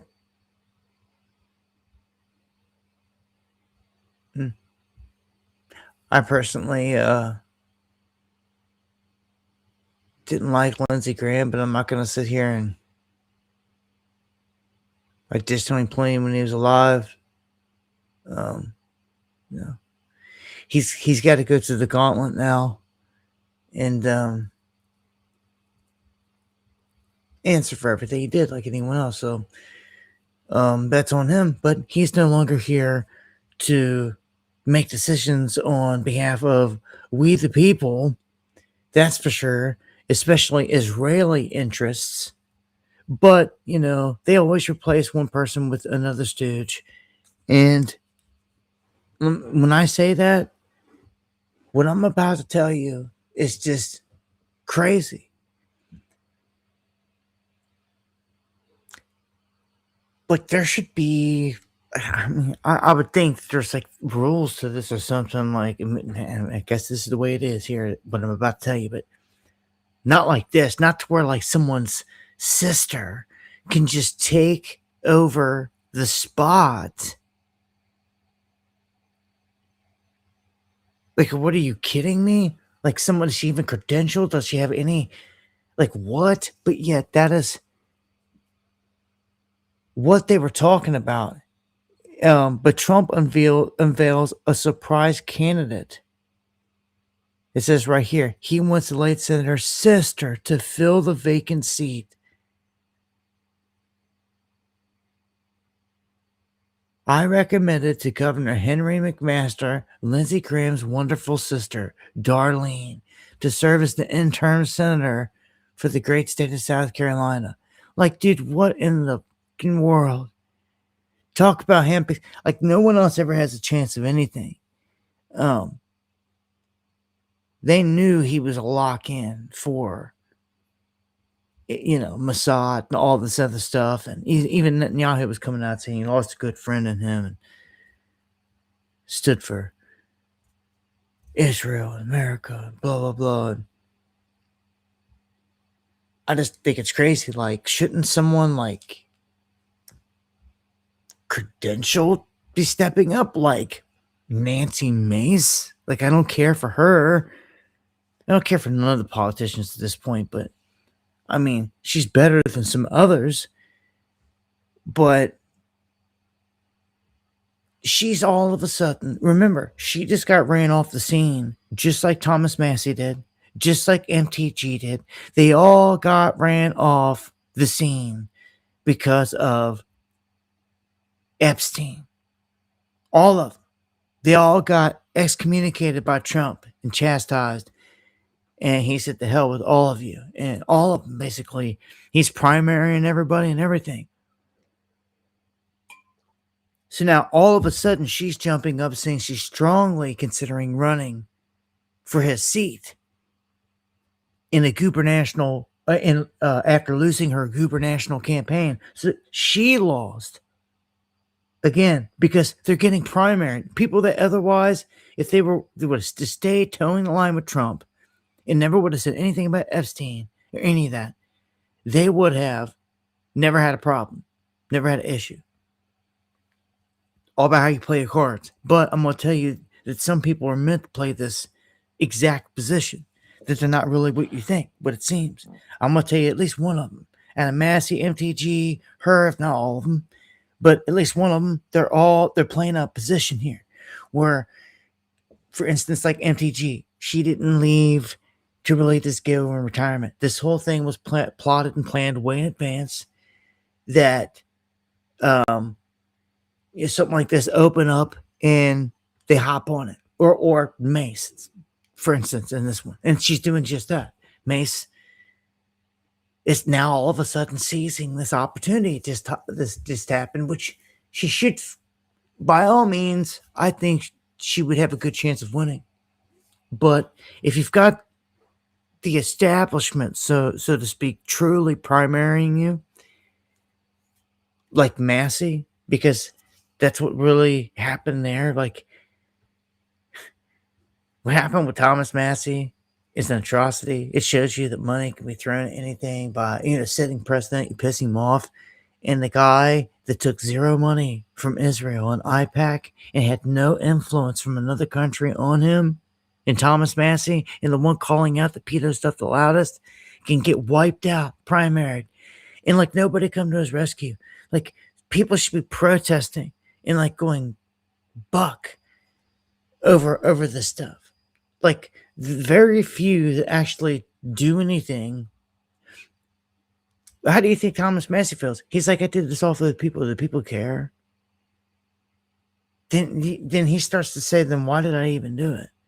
And then you take someone that actually wrote for the people, that finds out when he gets screwed that nobody actually cared. He's like, screw it then. Nobody cared. Nobody cared. And now a guy that actually cared and got screwed over, took all the blows, took all the heat. And everyone just sat there and did nothing. Didn't come out to support him, did nothing. It's the hell with it. He's like, the hell with you. The hell with everyone. Hell with the whole game. That's a pretty messed up situation right there, man.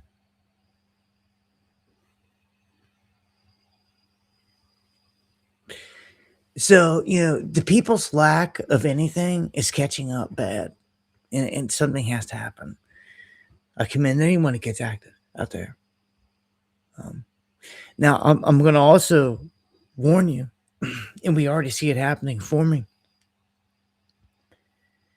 There's going to be a third party push. It's already happening. Tucker Carlson came out and gave it away.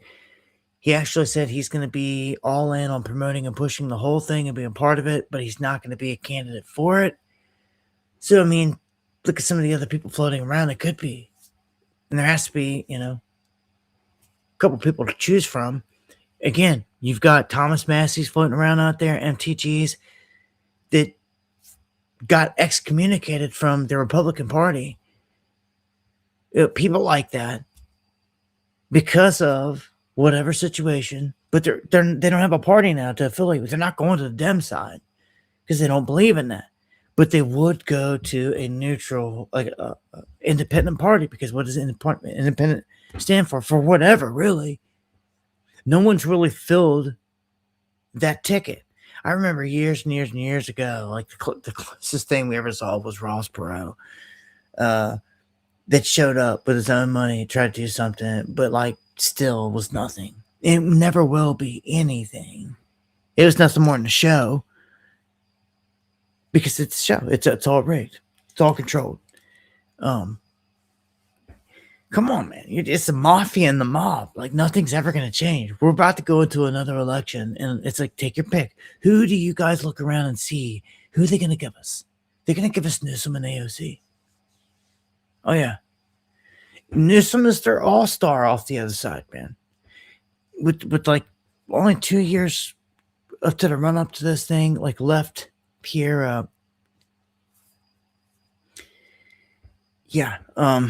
I think it's meant to be that way. It's bad. All right. But back to Lindsey Graham here. I'm going to let you see what Trump says here. Trump describes Saturday night's phone call with him as being even stranger. When I heard this, I was like, all right, what was strange? Apparently, if you stop and think about it, Trump said, he makes this comment, but stranger, he had to have been, like, before this interview or at some point here, he had to have been in the discussion that something strange was going on, because that's the only way that you say something. It was even stranger. That means you've already said strange. You see, like, it's just, I'll play the clip. President Trump, thank you for joining us, and my condolences to you. Well, thank you. He's a tough one to lose. He was great. He was unique in every way, actually. He was, Mr. President, and I know that we are all just absorbing this news. We are all in shock. Can you tell us, Mr. President, how you received this news and your immediate gut reaction when you heard it? So what makes it even stranger is that I got a call last night sometime at, the early evening. See? Maybe in the 7s. And he called and he said, we're all set for the Save America Act. He was pushing the Save America Act like crazy. He got back, said he just landed from Ukraine. I said, that's a long trip to make. He said, he sounded a little tired, but perfect, but a little bit tired. I had a right to be. And he was a worker. He was really a worker. But he sounded I ain't great. liking this. But he actually said he was tired. But he wanted to pass the Save America Act. And I said, well, we're going to get it done, Lindsey. I don't like get it done. I'll see you. On these small innuendos, man. And everything that Trump's saying here, man.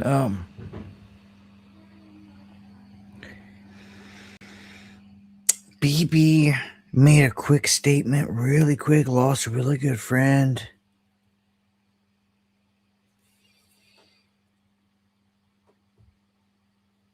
Feels weird. That's all I can say. A lot of weirdness around us, man. And one thing I'd definitely be looking for is it there? Did the FBI go swarm his house? They sure did.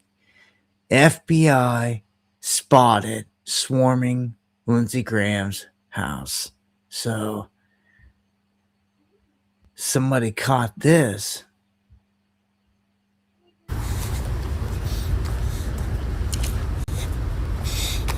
You got it? Record it. Oh, you record me.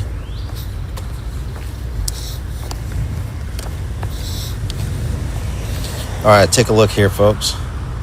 FBI is on the scene. They're trying to figure out what's going on. I guess they're investigating Lindsey Graham. This is right in front of Lindsey Graham's home, supposedly. For context, go ahead and share, folks. Just got here.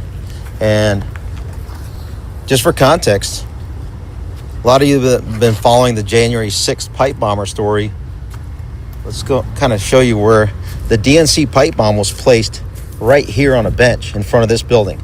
That's the DNC headquarters I'm pointing at. Literally the next set of buildings over, right here, this row townhouses. Remember where the pipe bomber stopped, looked over in the direction of over there on the tippy toes? This is where they were walking. This right here, this is the path where the January 5th pipe bomber was walking.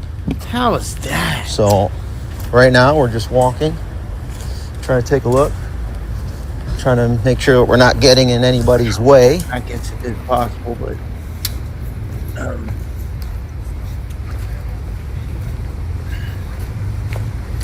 Good afternoon.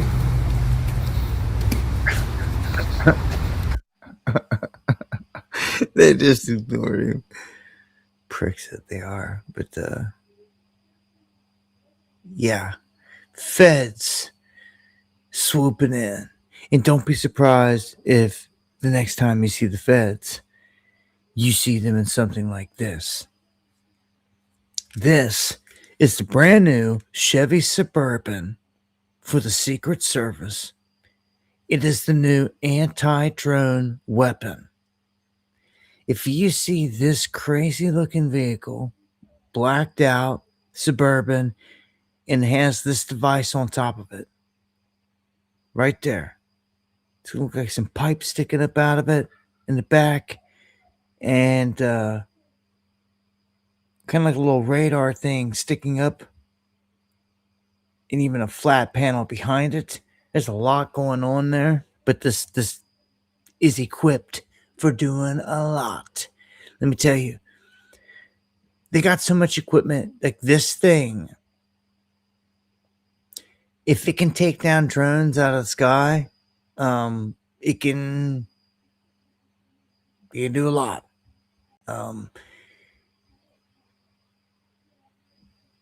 It is hitting the drone with frequency, targeting it. Oh gosh, Hoodie Ross, are you out there?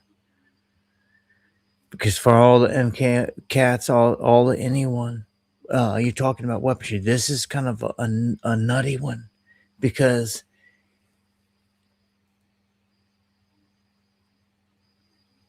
this command center on wheels, and they've got them up here in Sterling, Virginia. It can target anything in the sky, anywhere, and zap it and pick it up. So the guy can sit there in like a video game. See, it sees a drone incoming on it. The turret, I don't know, because we lack a little bit of detail on this. How, unless it's got like an official gun, if it's going to have like a turret, it would have to have something to shoot, you know, a solid weapon. But if it's shooting frequency, which is what this array looks like 100%, again, it can just target something in the sky off of a sensor plate. Which the whole front, that's probably what this whole front piece is here. And all these little things that are sticking up. It's all working together for this, and then it's hitting, it's zapping the target, man. All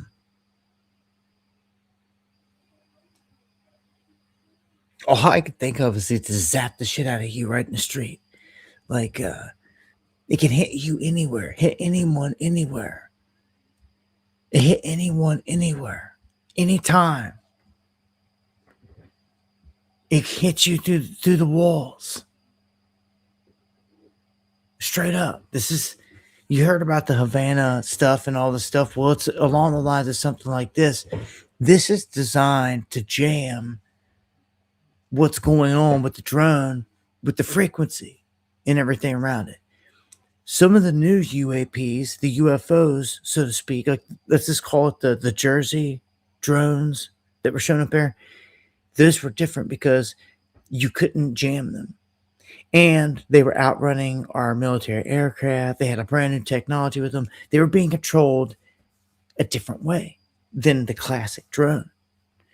All the classic drones that you know of, even up to the Predator drone, DJI drones, all that, all of those are ran off of frequency and control.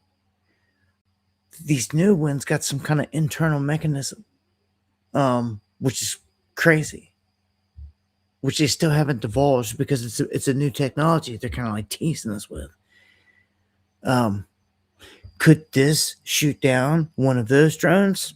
No, it can't. It wouldn't. It wouldn't phase it because the same principle's already been used on them. They couldn't bring them down. They've already reported all this. Remember, man, I've covered all this stuff, man. We had military guys on bases that were chasing these drones up in New Jersey when it was happening that said that they flew chasing these drones, and they had to stop and basically give up because they had to get fuel. They outran them. They have no idea what the fuel source could be. They have no idea how they could be being controlled because they hit them with jamming equipment. Same thing as what's on this truck, and did nothing to them. It did nothing to them. So you're dealing with the new tech in that aspect, and they showed us. They put it on display, and they came out and they told us as much. The lemmings and the sheep just aren't getting it. But like all this other stuff has happened. For crying out loud, they have showed us them shooting down a UFO with a Hellfire missile. They showed Congress this, man. They showed everybody this. Like, we're in the age of full-blown disclosure, dropping movies on it, documentaries, showing us shoot down UFOs. But they ain't showed you life. That is the big event. That's the game changer. It's the psychological event, you ask me. I'll get to that here in a minute because I got some I need to drop. Where are we at? We're at the top of the hour. 10 o'clock.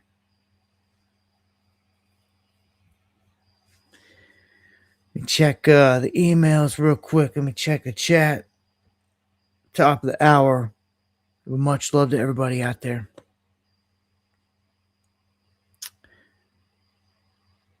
Want to thank everyone that shares the stream,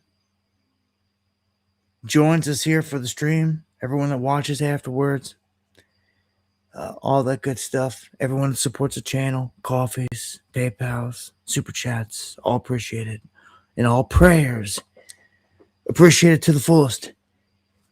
Now, if you guys see anything like this out there, any of these trucks, any of these vehicles, get video, pictures, let me know. Give me some detail. I'd like to know. Because if you see something like this, specifically, if you remember what this looks like, right here, if you see something like this apparatus, anyone sees this driving through town, you're going to be like, oh my gosh, like what the, like, you know that thing is to shoot down drones. And not just drones, it's a weapon. It's a frequency weapon, is what you can basically say. That's a freaking frequency weapon strapped onto a vehicle is what that is right there all day. It's this MK Ultra cat's worst nightmare. You see this thing coming in the street, might as well be a tank or something. Like, I mean, for real. Rips in the house. Much love, brother. They got wild weapons. I've been hit by stingrays. I've been hit by some stuff out there. Yeah. I've been hit in Ferguson with, like I said before, the vans go by. You can always tell, you know, in your phone that was just fully charged, just like living on prayer. You know, it's been vamped. That's what they do. They come by, stingray. Well, it scrape all your information is what it does. It's going through and scraping everyone's messages, contacts. It's what they do. It's what it does. And when you get hit by one, you could tell because it affects your phone. And I got hit in DC, right there at the Capitol with one where they blanked. Me and Eric was there. They wiped out. I was live. They blanked my phone completely to zero, and they wiped it out to nut. They factory reset it. All the contacts wiped, gone, everything. And I was live when it happened. Why? So like everyone that was there lived to see it, and Eric was sitting right there when it happened. It was nuts. It was a wild event, man. They've got technologies, man, to get you. Like, especially when you're out there covering these events, because the feds are everywhere, man. I told you the feds, man. The feds are on top of buildings. Whenever you go to a town and there's something popping off, if you're wise, you'll, especially in the city, you'll watch the rooftops. And if you see cats on rooftops, their heads peeking over consistently, especially with shades on, binoculars, this and that, the feds. And I see them in every city. But, yeah. Yeah, man. Very good on federal rallies. All right, next one. We're going to get into the war stuff here real quick. Shift announces war powers resolution to limit Trump's action in Iran. And if you don't know, Trump here tonight officially went to Congress and he warned them. He's like, we're at war. Like he told, like this whole time we would have thought that was the case. But like, no, it's got so bad that tonight he officially has gone to Congress and said, look, we are at war. I'm going to play this clip and then pull up the way out of what has become a kind of a quagmire. This memorandum of understanding was so vague that you see all the problems with essentially agreeing to agree in the future.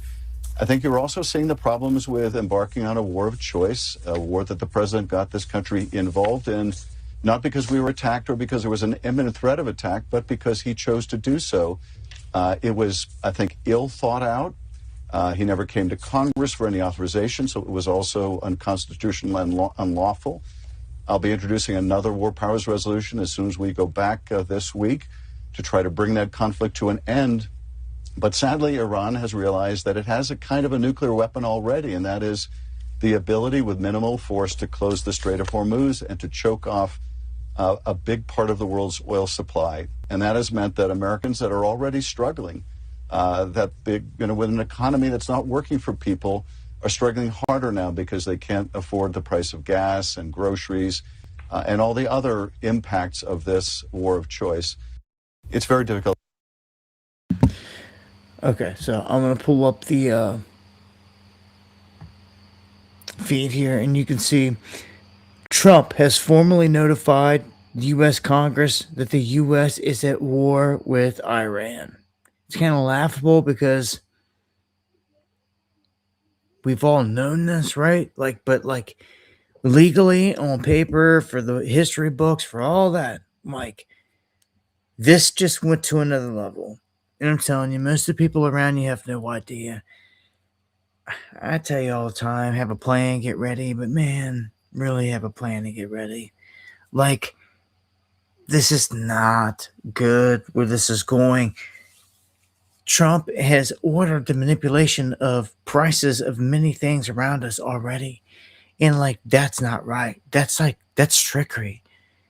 And he keeps doing it. It's all got to snap back at some point. Problem is, the prices globally are continuing to rise, especially on diesel and things like that. They were already rising. After he just made this announcement tonight, the price of oil has skyrocketed, shot back up. And this is it. This is it. We are bombing hardcore. They're bombing back. This is big, okay? And some weird things are happening again. Right?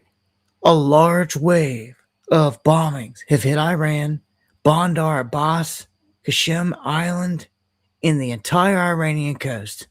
Okay? Then RT post, and this is not footage from their blast. So I don't know why they actually posted this, but this is a monster blast. But they report A 3.6 magnitude earthquake strikes northeast Iran. Now, it never showed up on the quake map, and I'm going to say it didn't because they knew then that what it was. They knew this was a bomb. It wasn't a normal fault line quake.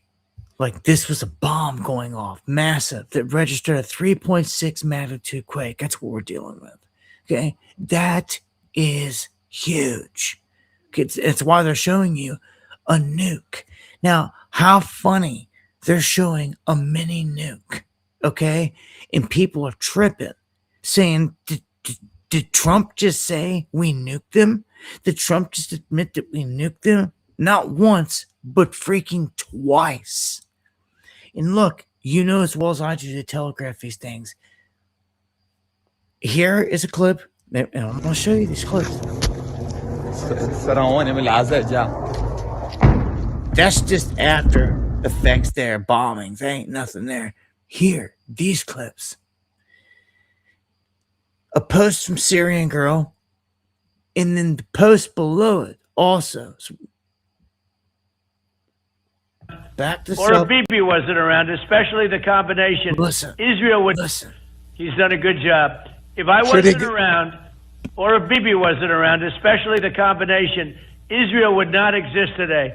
We wouldn't have hit them with the B-2 bombers. You know, they were going to have a nuclear weapon within 2 weeks. Had I not hit them with a nuclear, within 2 to 4 weeks, they would have had a nuclear weapon.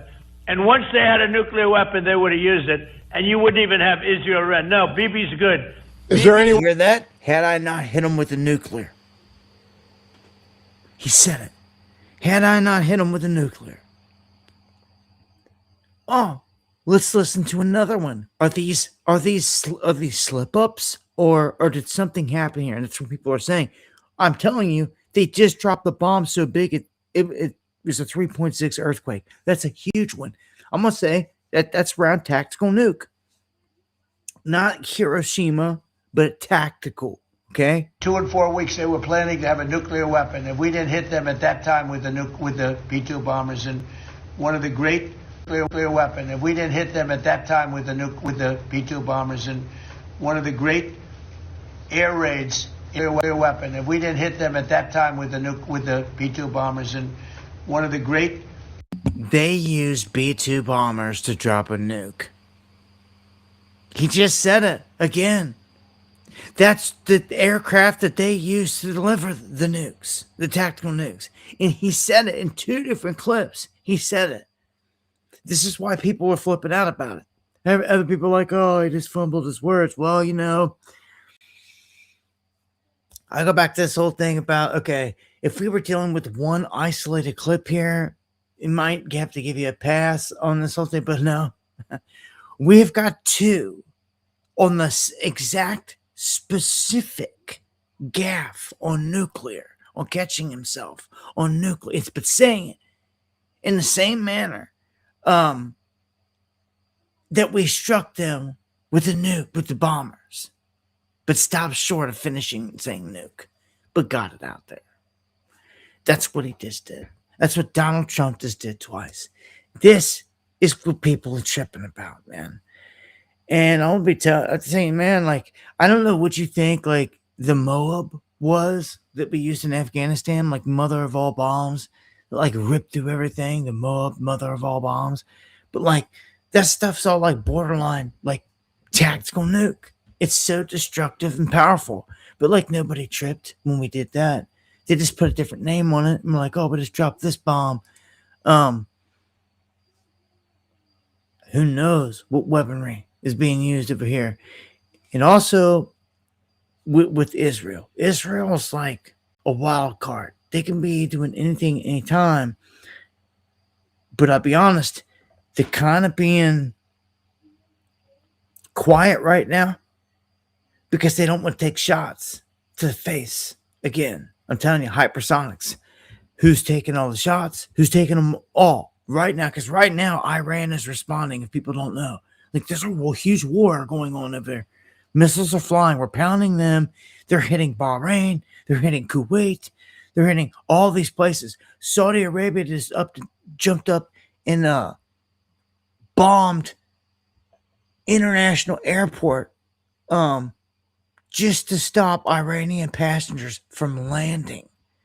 Like, this thing is like escalating. So yes, Saudi jets now jumped in, bombed an airport so that a freaking plane could not land because it has Iranians on it. Are you kidding me? That's, dude. And people are saying World War III. Man, I've been telling you that though, because by definition, we're already there. If you look at the definition of what World War III is, we've already checked off like all the boxes. By and large, what most people visualize in their mind of World War III, big nukes, would be the last worst case situation. You could still have World War III. You could use tactical nukes, a lot of them, and never drop monster, huge nukes that are going to decimate everything. They're technically that advanced. They can do it. They have it. They don't need Nagasaki, Hiroshima type of nukes to have massive fallout and all this other stuff. They don't need it because they have advanced weaponry. Okay? They can still wipe out a Nagasaki, Hiroshima type area, but without the same fallout, the same effects, after effects, that's for sure. They've, but they like bad things. They like sick things. You know, one of the biggest things out there right now are double taps. If you're ever in one of these war situations, you find yourself in a place that gets bombed or hit, and it came in from like nowhere. I said it before, man. The only people that I could tell that ever survive these events are the people that just play dead or don't move. Because anyone that takes off running or anyone that moves and shows life, they get hit. It's a crazy, evil world we live in, man. I gotta watch these clips, all the time and every day. And I don't show them. Matter of fact, I was thinking about it again today. Several of the guys that I follow, you can't even share their clips, like over on Twitter. You can't even reshare them. Got to follow them. Follow them and see what they post. Some of it's bad. So they're hitting Iran hard tonight and tomorrow. It's not going to stop. Saudi Arabia is involved now. This is an escalation. It's like, you better get ready for war. I dropped the song, man. If you missed it, I'm gonna take us out of here tonight when I end the show with that song. But I'm serious. You need to get ready because this is obvious. This isn't going away. This was never what they said it was going to be. Oh, in a couple of days, we're going to have a deal.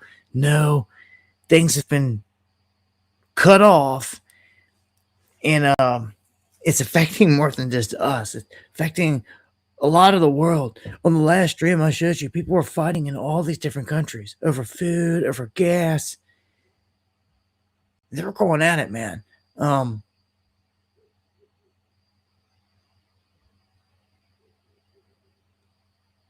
Iran is said to have been plotting to assassinate Trump during his visit to Turkey. I don't know, how much of this is going to check out to be real or not. I will tell you, and I said this before, that Trump took the original Air Force One because he did not trust taking the plane that Qatar gave him. That is super suspect. And that's a huge move to have to call in the other Air Force One, fly it in, pick him up, and then say, we're not flying that damn thing. That's what they did. And now all of a sudden it's just coming out all over the place that there's a plot to try to take Trump out. And like, they keep kind of putting this out there, but they're not putting all the information out. And of course, trying to blame Iran. This is a pretty crazy one here too. U.S. officials say Iran's Ahmadinejad was a Mossad asset. He met with the intel chief in Hungary. Not a surprise. We didn't know this. People are going to be like, what? Yeah, you're talking the former president of Iran. I told you this before, and some people are so short-sighted. We've caught shipments of weapons going between the countries into Iran. And I've been exposed and showed you the whole backing of Hezbollah and all the money flow and everything from Israel and Hamas. The world is a freaking stage. It's the same way the United States created and funded and did everything with ISIS and Al Qaeda and all the boogeymen. It's all the same thing, man. So, yeah, this guy's mama's probably Jewish. Like, I'm telling you, like, we got this, the whole world's a stage. It's not a surprise. Remember, they told us that he died when they first bombed the place. When they took out Khomeini, they originally stated he was dead. Why they did that, where he was at, how well, they ended up saying he was hiding. Bodyguards got him out of there as soon as things went south or something. But why they originally said that, now they're saying he was a Mossad asset. So this is crazy. Now that they're saying this, he's under house arrest. They won't let him leave. So this is kind of interesting. Bombs raining down. Now, if he's sitting in a certain place and the U.S. has bombed the area, if he's dead, he's dead. Look at this. This is a crazy clip. Again, when it comes to some of these things, got to be careful. But whatever Russia and Russian troops are trying to do here was crazy. This guy put a huge 50 cal like automatic gun up on a turret that's supposed to be on like a vehicle or like an aircraft or something. And this thing spins like a top. And the guy that's standing in the back, he never got hit, but he's so lucky he didn't. This thing spins and throws the guy off. It's kind of a comical type of event, but again, not comical in the fact that people got hurt and everything else.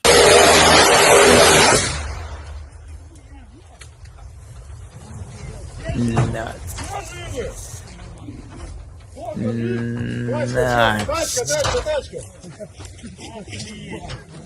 Nuts.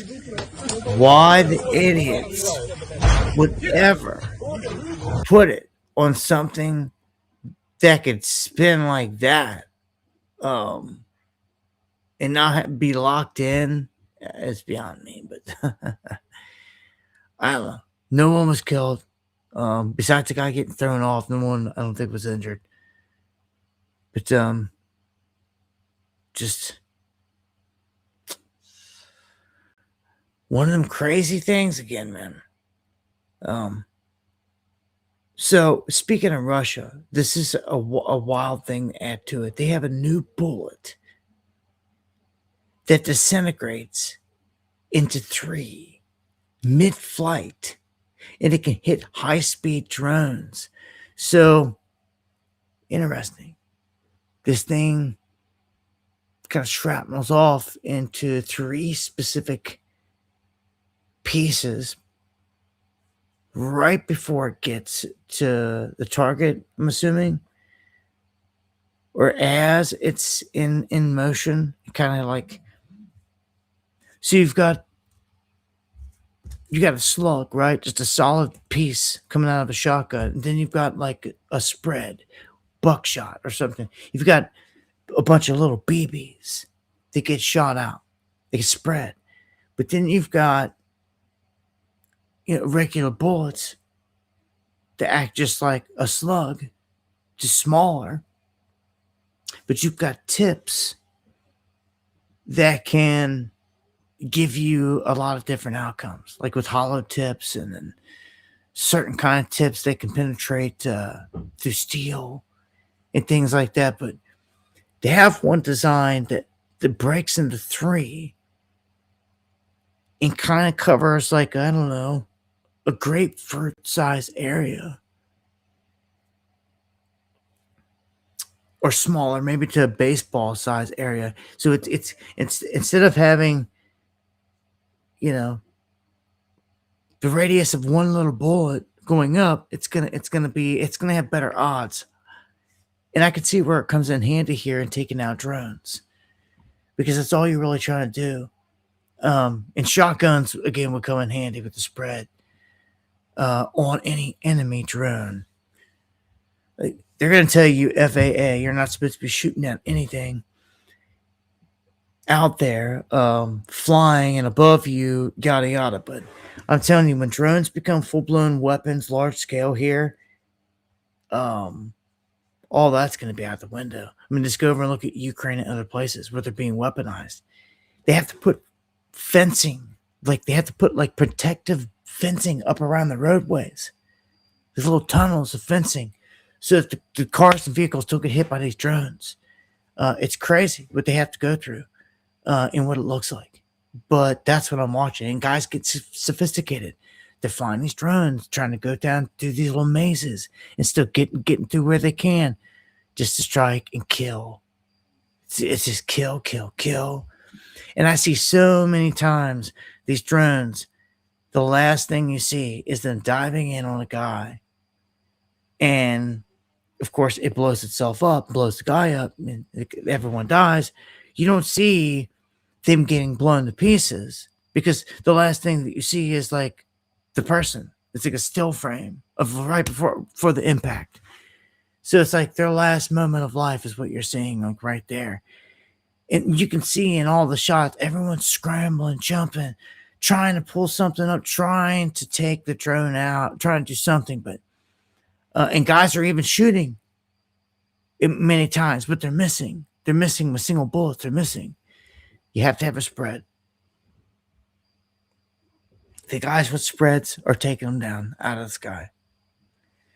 So netting, drone netting, spread, things you might have never thought of, but you're going to live in a major city or near one from here on out, past 2030, that's going to become a reality. Closer to the border in the bigger cities, I'm going to say, you're going to see these things. Cuba goes into a blackout again. So the whole system unraveling, as they're putting it here.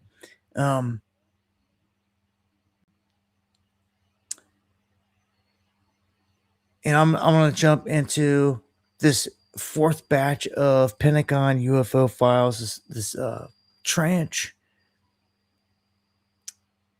Where are we at? We're already at 10:30. All right, well, this tranche was dropped, and it wasn't much anything. Like, there's debate over this one shot, and then they say, was it balloons? It's like, come on, man. We're done with the games. Let's just get on to it. Like, these ancient books are more interesting, like of Ezekiel, of or Enoch, of all these stories, man. This one jumped out talking about the old book of Enoch. I've talked about this so many times and referenced it. When we talk about the giants, when I tell you about the chambers, when I tell you about inner earth and how this whole thing is set to work, well, all of this comes from what survived out of the Ethiopian manuscripts. Like, they held what Rome tried to erase, and the rest of the world got erased, which was the truth. And the stories that they tried to erase tell you everything. If you don't know, you should look up the Book of Enoch and not only read it once, twice, but like many times. Consume it. Consume different videos on it that might tell the story. Maybe you can't read or don't want to read a lot or something, don't like to read. There are videos out there that you can They're like audiobooks. And they can read things off the screen, all that stuff for you. But I think this is important because I believe it. I believe in some of these super ancient biblical stories. And I know how evil man is and how they want to hide everything. And I figured this out. I'm just going to tell you, I figured this much out. I figured out that there's a way out and they're trying to keep it hidden from you. And these books were removed to keep you from knowing that.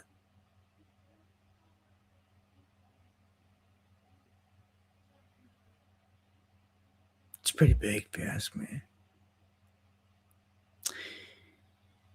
And Enoch explains the journey of what a soul takes thoroughly. The entire thing. Uriel, Raphael, all the ones that are around him. I've said this before, but it's an amazing story. And it's repeated over and over. But the Council of Nicaea and the ones that want control on everything, they wanted to remove it. Because you having all this knowledge, you realizing the truth, their control is lost. Okay? So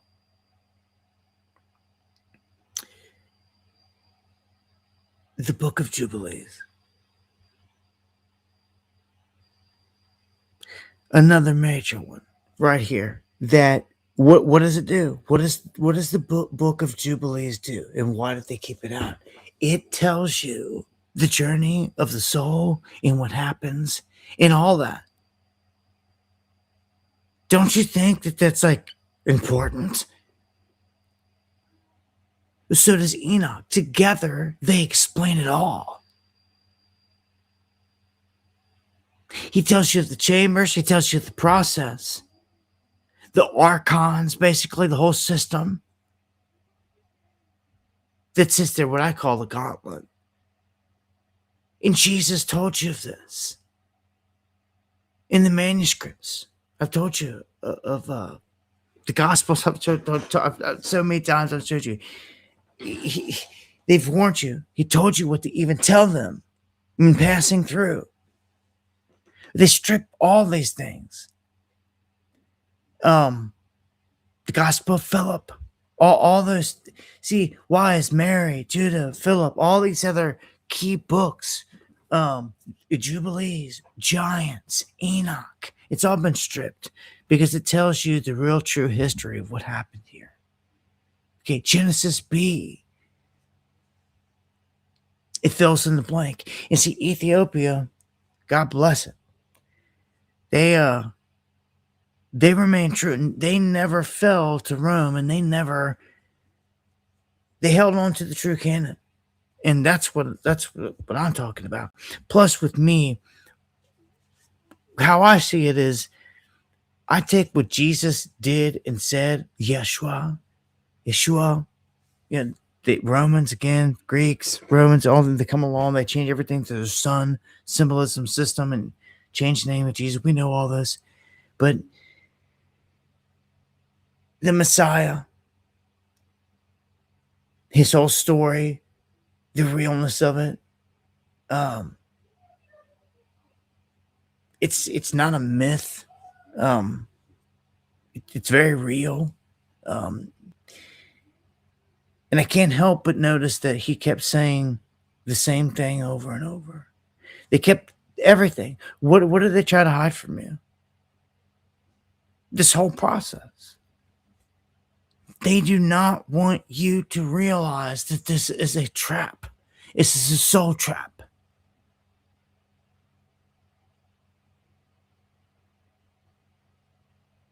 I'm here to wake you up and tell you that's exactly what it is.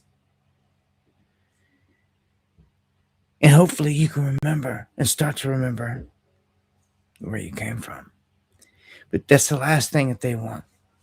Because you're not the body that you're sitting in. For some, that's a hard thing to accept, to even wrap their head around, but you're not. You're just riding along. Your consciousness and energy attached to this body. Energy never dies. And when the body dies, your energy continues. And that's a fact. Where it goes is on you. This whole thing is telling you about the journey. It's telling you the structure. It's telling you where the soul goes. And even Jesus said, you tell them that when you pass through, that you are of the light and you are returning home. The disciples asked him this. These things were written. And see,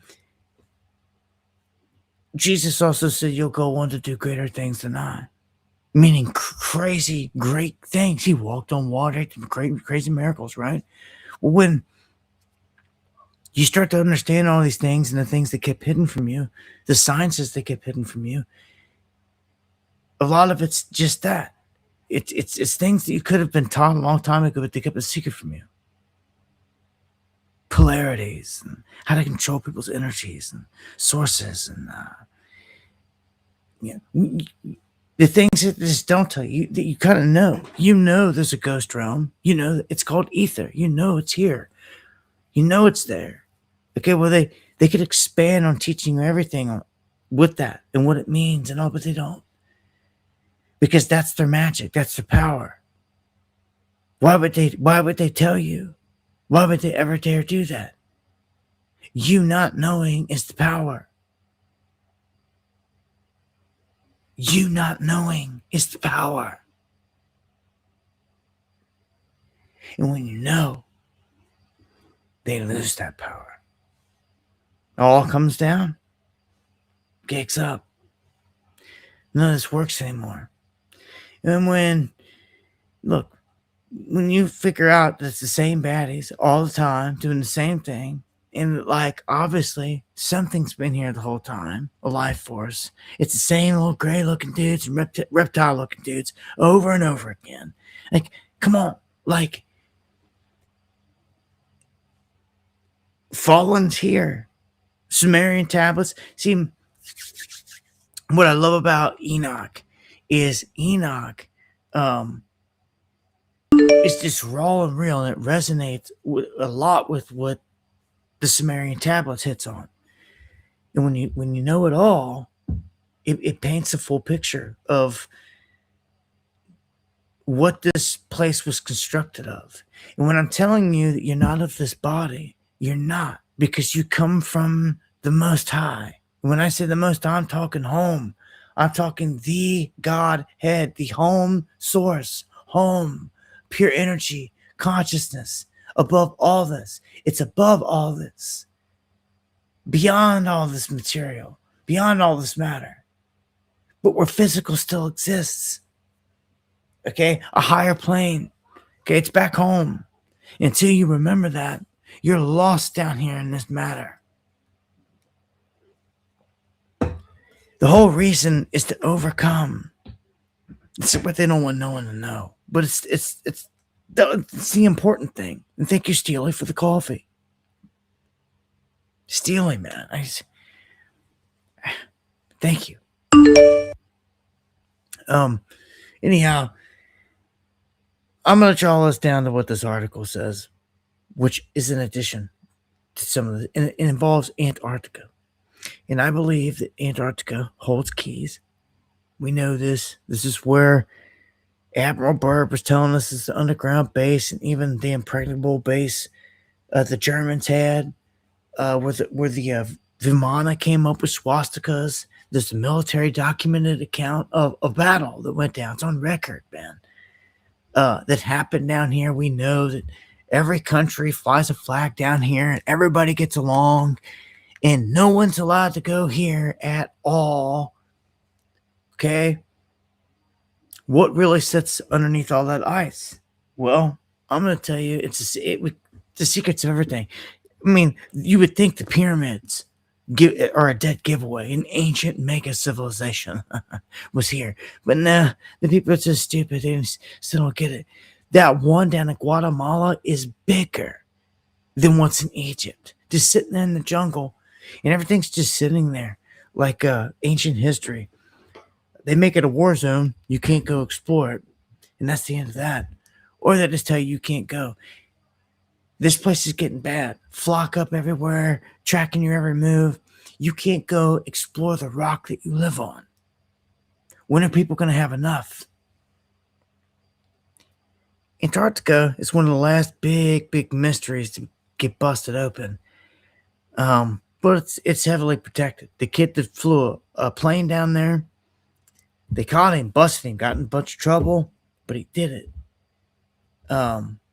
Landed right where he was planning to go.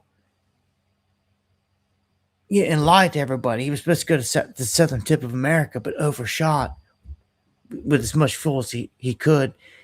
Went in, and once he was over Antarctica, he just had a destination where he knew he'd probably run out of fuel and where he'd make it to and where a base was, a known base. And he flew in, landed, and then set a record when he did it, but got in all kinds of trouble.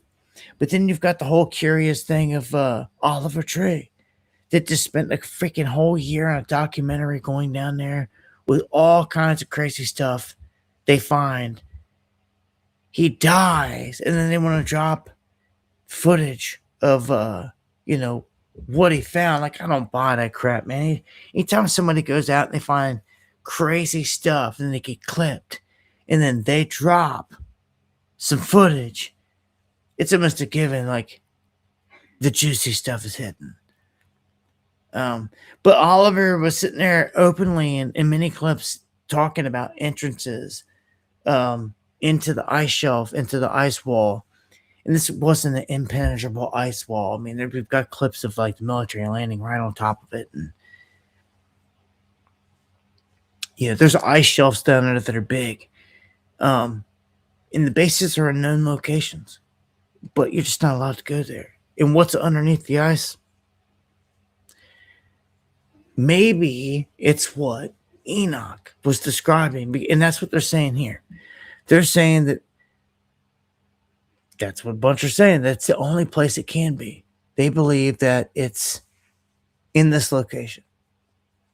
They go on and on and on here about what I just told you, but there's this right here, the spot, Gamburstev Subglacial Mountains, specifically, which isn't talked about a whole lot. And it sits out here off the center side, and this is a very mysterious, very interesting place. The inner core of Antarctica, underground. They're saying there's a whole subglacial mountain complex, something like this, where it's hollowed out, and they can see a whole landscape underneath in like structure. It's like, oh, really? Like, what are they hinting at? All right, then, what do we really got down here? They're telling us this much. They're showing us, little breadcrumbs, so to speak. But something is down there. Is it where the souls sit? I don't know. It's a good question. Seeming we're not allowed to explore nowhere. I'm not sure if we're ever going to get that unless we can definitively find somewhere where it states, because it does say in the Bible they do draw on the fact that it says the ends of the earth. It says people cite passages describing imprisoned beings awaiting God's judgment, along with references to the ends of the earth, sealed chambers of cold and burning mountains. And they say the ends of the earth would stand to be this area. So, interesting. I say go read the book. Book of Enoch, Jubilees. If you got spare time, it'll be worth your while. A good listen, a good read, good knowledge. And I could speak for quite a while on stuff like that right there, but I'm going to shut it down. Going here 11:15. A long one in the books here already. Want to thank you guys for joining me for another one here Got a lot going on. And I'm sure there's going to be more popping off tomorrow. We got a live war going on. And just anytime after seeing some of the headlines earlier, I feel like we're in a new phase, man. So, like, just be ready for anything. And, yeah, I do appreciate you guys hanging out. We saw John Boy, EC, Tacos, Steely, again, thank you for that coffee and for all the support. Legendary, man. I look to be back here on Wednesday. And as I always say, if the good Lord doesn't return in the coming days, I'll see you here next time for some Underground World News Live. Oh, much love. God bless.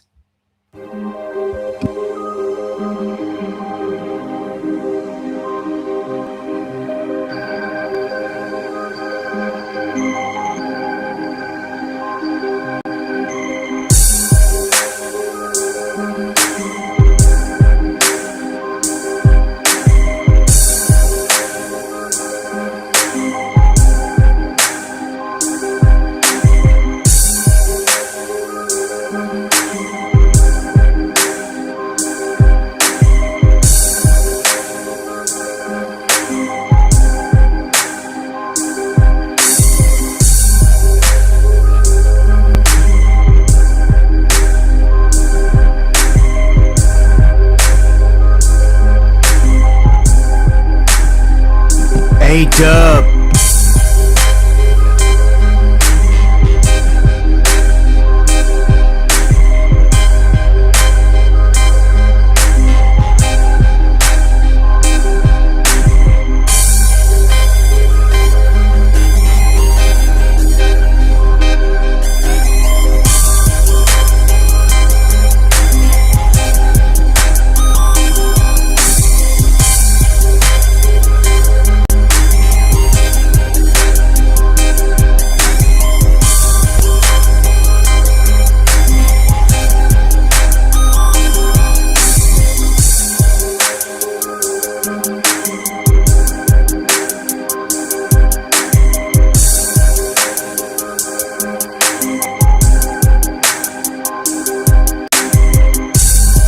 Oh yeah, thank you for the reminder. I did say I would play it, so I'll go ahead and I'll play it and take us out of here. With You Better Get Ready for War. Get it dialed up here. I'll take us out of here on that. That's right. Just me and Crown Jewel. The Underground. Or Fire Flame. What do you tell him? That's right. Hey. You better get ready for war. Yeah. Hey. Hey. Hey.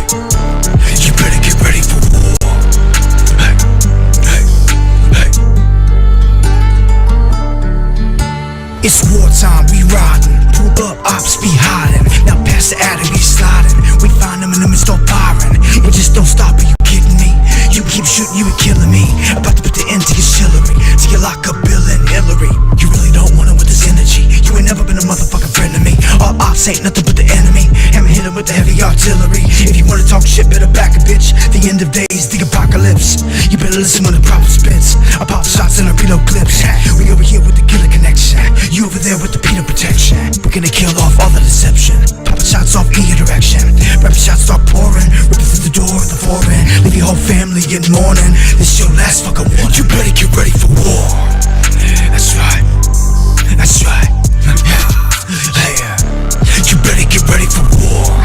Seeking truth. Hey, hey, hey, hey, hey. You better get ready for war. Yeah, you better get ready for war. That's right. Let's go. Fire the flame. The effects are ready for the water's coming. Should have saw it coming. Get the horses running. The hearts are coming. The war mode. The summon of the demon from the depths isn't all for nothing. They ain't bluffing. It's all about the whole psycho. He's running on rooftops with loading rifles. Blasting rags, burning holy Bibles. Epstein's Bible exposed a spiral. What's cooked is the veils lifting. That's why so many shields are drifting. I heard it off like a riot sinking. The trail of light is just lynchers lynching. I see blood moons, eclipses shifting. Heaven spoke with Charlie, listen. listening. Too high from self-administering dopamine hits from the shit like Ritalin. Pure bloods need to rise again, cause the war didn't stop when the lockdown ends. The shift shape and the change of trends, change their angles and change their friends. You know the flame will roll and burn them. Hold the name, you couldn't hold the burden. You know the name of the one returning. Our war's end when the world is burning. Yeah, that's right. You better get ready for war. Hey, hey, hey, hey, hey, hey. You better get ready for war. Wartime. Pure bloods, rise up. You better get ready for war. Hey, hey, hey, hey. The underground. You better get ready for war. 007.